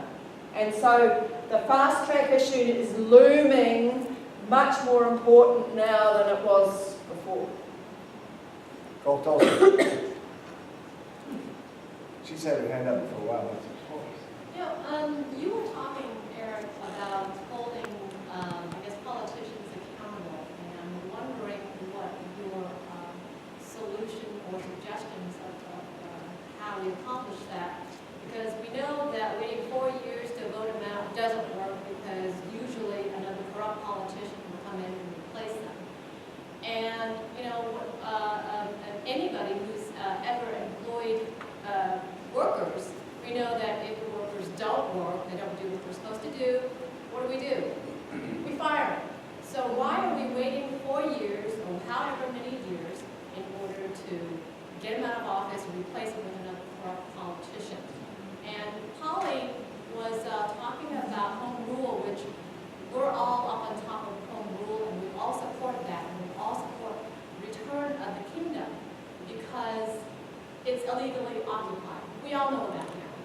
But I think as with the TPP, the secrecy behind that, but the bigger secrecy that I think a lot of people don't realize is not America that's holding the kingdom hostage.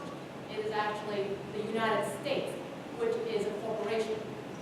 And it's very separate and very different from America. And in their own U.S. code, I think it's 18 U.S. Code Section 3002, it even says that the United States is a corporation. So this is part of the reason why we're having this problem. And, Juliet was talking about democracy. Well, through democracy, the people have voted on the GMO issue. We passed it by a majority. And what happened? It was overturned. The county was sued, and the judge, who has ties with Monsanto, tried to subvert our home rule. And this happened on the other islands. It happened in Maui. It happened in Hawaii. So where is this home rule, and what can we do about it? And there is a solution, and there is a remedy. And common law is what we've been talking about. And common law is where we, the people, as jurists, can remove corrupt politicians. Now, not the guy in the black robe. We can remove the guy in the black robe if he's corrupt. So why aren't we enacting real solutions instead of picketing and carrying signs and we're testifying until we're blue in the face, and you know we do all these things, and I'm right there with a lot of people here that I recognize all the time. We spend a lot of time and energy spinning wheels and going nowhere. So where are the actual viable solutions? Any suggestions? I mean, I think that common law is where we should be looking at in order to effect remedy. And it's available to the kingdom. It's called natural law. And it's available to the Americans. It's called common law. It's the same thing. And it's the people who decide. And this is what home rule is people rule, not corporate rule. And so this is where, you know, we butt heads and we say, okay, well, the corporations are doing this is a test. Well, what are we doing to them? We're not really affecting changes by, you know, carrying a sign that, like I said, I've been there, I've been on the streets, like the rest of you. But it's not effective. So, suggestions on real, actual remedy instead of just doing the same thing over and over again and expecting different results. And we haven't seen different results. I'm sorry to say it. I'd like to respond, sure. Look, you can fight for reforms, and we do. We've all done that. That's what we just described, trying to fight for reforms. And what they're trying to do is go all the way around it. But what creates power for people is not some law. It's people being organized together and acting together. So our solution, in our way, we have 10,500 something members. If we had 20,000 members, we'd have twice as many votes. In some districts, for example, in some precincts, we would have a majority. For certain parts of Kalihi, Waipahu, for example, or mostly hotel workers. And so the question is, you know, when fights for reforms happen and win, it's because people got organized and put enough unity power behind it. That's how Hawaii went from being a two-crop plantation economy 100 years ago to what it is, imperfect, very imperfect. But the fact is, people aren't locked onto the land. People are not getting locked up for leaving the plantation. They have to run over here and start coffee farms to escape. You know, things happen because people got organized. What happened was plantation workers got organized, and they were able, on this island especially, and people were complaining about that in Kona for years, because it was the plantation districts that had the power on the Big Island, and people on this side of the island wanted a different county. But that was because they voted together, and they created a power block in the legislature that lasted until about 10 years ago. People got to get organized. So when people say, I'm against the union, and corporations say that, what they're really saying is, we want people to be unorganized and defenseless, to be alone against us. The only way we're going to balance power is we've got to gang up on them, because all we got is numbers and they got all the money. So building unions is one way to do it. Not everybody can join our union. If you don't work in hotels, okay, probably not going to be able to join our union. But that's why we started IKEA, because there's many people who can't join the union but want to help. And if we can build organization, then you can drive the politics. But without organization, that's what we're doing. Individuals walking in circles, that's what we're doing. I agree. And one more comment.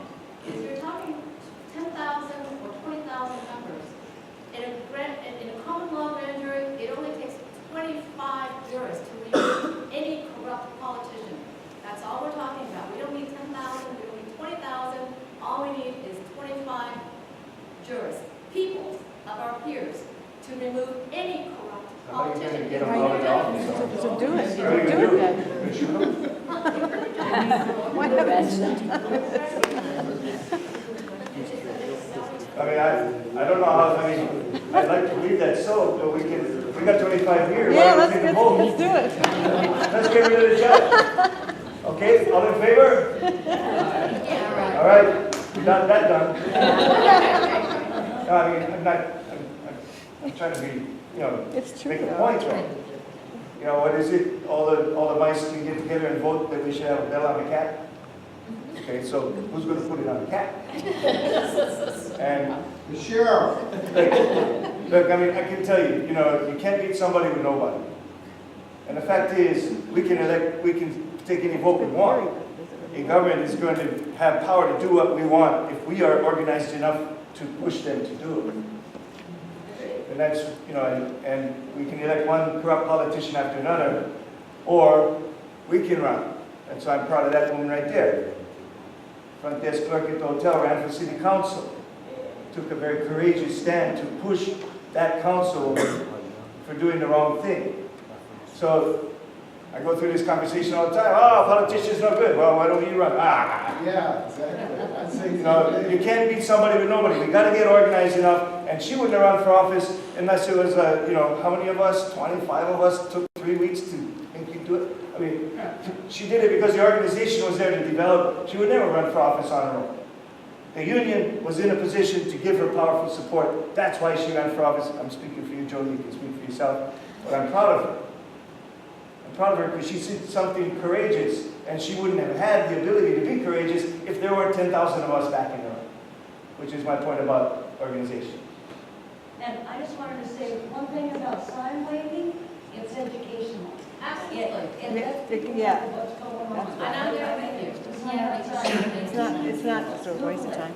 What's TPP? Google, find out, educate yourself. Because you see people on the side of the road and you're going, what are they talking about? Well, maybe I'll find out. I'll look it up. That's a quick question. Do you know who is actually at the hotel? Who are the delegates that are having these secret meetings? Who's represented there? Well, the 12 countries are all present. Each delegation has a chief, and there are, because they're a long way through the process, not all of those 29 different areas are all there, but the areas that are have been the most problematic, like the ones dealing with the medicines, the intellectual property on the medicines, and the ones on investment, and the ones on state enterprises, the ones on agriculture, those ones, and environment are there. So, on the American side, or the United side, that would be all those companies, Pfizer. No. These are the government people who are negotiating, right? And then hanging around, there are the lobbyists. From those Right. companies. There are not so many of them here because they can do what they need to do in Washington. They are there in their battalions, yeah? So there's actually relatively few. There's a few of the corporates, US Chamber of Commerce, and a few, and the pharmaceutical companies and so on here, but they do most of their work through their networks back in Washington and through those committees that I mentioned where they get to see the text and they get to tell the government what they want. We hang out there because we don't have those access routes into governments, and that's where it's a matter of trying to find out the information by hanging around in lobbies. It's what lobbying actually really is about. And do you have a secret camera and a secret? We've been trying for Couldn't a while. possibly comment. He's been trying for a while. Hi, I'm Paul Kamara. And I'm Dennison, to the kingdom. Sworn my allegiance. Okay, I've lived on this island for a decade. I'm sick and tired of being sick and tired. I join you. I will join you. I will join you. I will join you in stopping this corruption. There is a way, and it was just suggested, common law grand jury. This is home rule. These people who are absent tonight, I hand-delivered them. I served them with a writ of quo warranto. You probably don't understand what that is, but that is a command to cease and desist. And that same writ of quo warranto was delivered, and I signed off by being the representative of the state of Hawaii. And it was sent to the 9 Supreme Court justices of the United States of America, okay, and to the federal judges in Honolulu. They all are aware. These people are aware that they are to cease and desist from this corruption. The only way that we're going to be able to do that is we have to stand up. We have to march on the court. You guys have marched before. The unions know how to march. I'm a Marine officer. I know how to march. It's time. I can't get any more passionate than I am tonight. You know, I'm not going to stop. I'm marching to the end. So please, please, take a pamphlet tonight. There's a piece of paper here. If you've been involved in the extortion racket of the courts, and you may know somebody, if you haven't, okay, and you know what has happened to them, they've been extorted. They have to pay all of these stupid fines, etc., for all these statutes. We have Keakua's law. It's common law. It's natural law. It's written in the Constitution of 1940. The Kingdom Law. And it's written in the Constitution of the United States of America. So please, get yourself informed. I will join you guys. I'm ready. Aloha. Thanks, Paul, and thank you guys for coming Yes. out. We really, really appreciate it. And it's time to... Just one thing, somebody had mentioned Public Citizen. So publiccitizen.org has a lot of information, including the WikiLeaks stuff, and you can also look up specific cases from, you know, the various trade treaties we've had that are allowing corporations to sue. And it has a tremendous amount of information on it. So they're not only, you know, to really protect us in general, but their whole section. Can you repeat what The whole global section. Citizen, thank you. A website with all the information about the Public treaty. citizen. Public citizen, but you get to it by citizen.org or public citizen.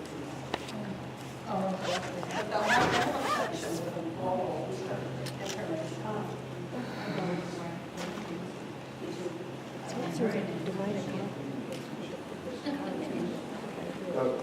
Well, we're doing a grand jury, we should at least call Tosi and Lazy and tell them to vote no on this fast track. Make sure we do that.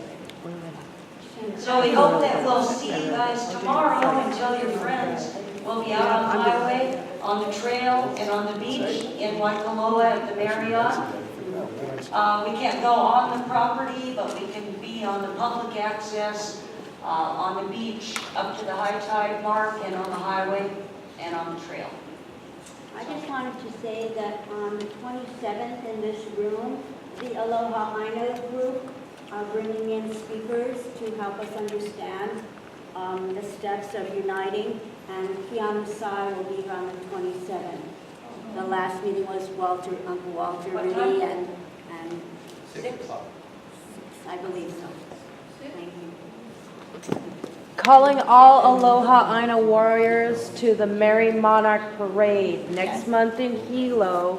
Show up, wear green, Be all aloha. That's all you got to do. We did it last year. It was really awesome. It's a good example of what Polly was talking about, of solidarity, of all the different issue groups getting together and showing force. I think we had about 100 people in the Merry Monarch Parade last year, which was a huge coup.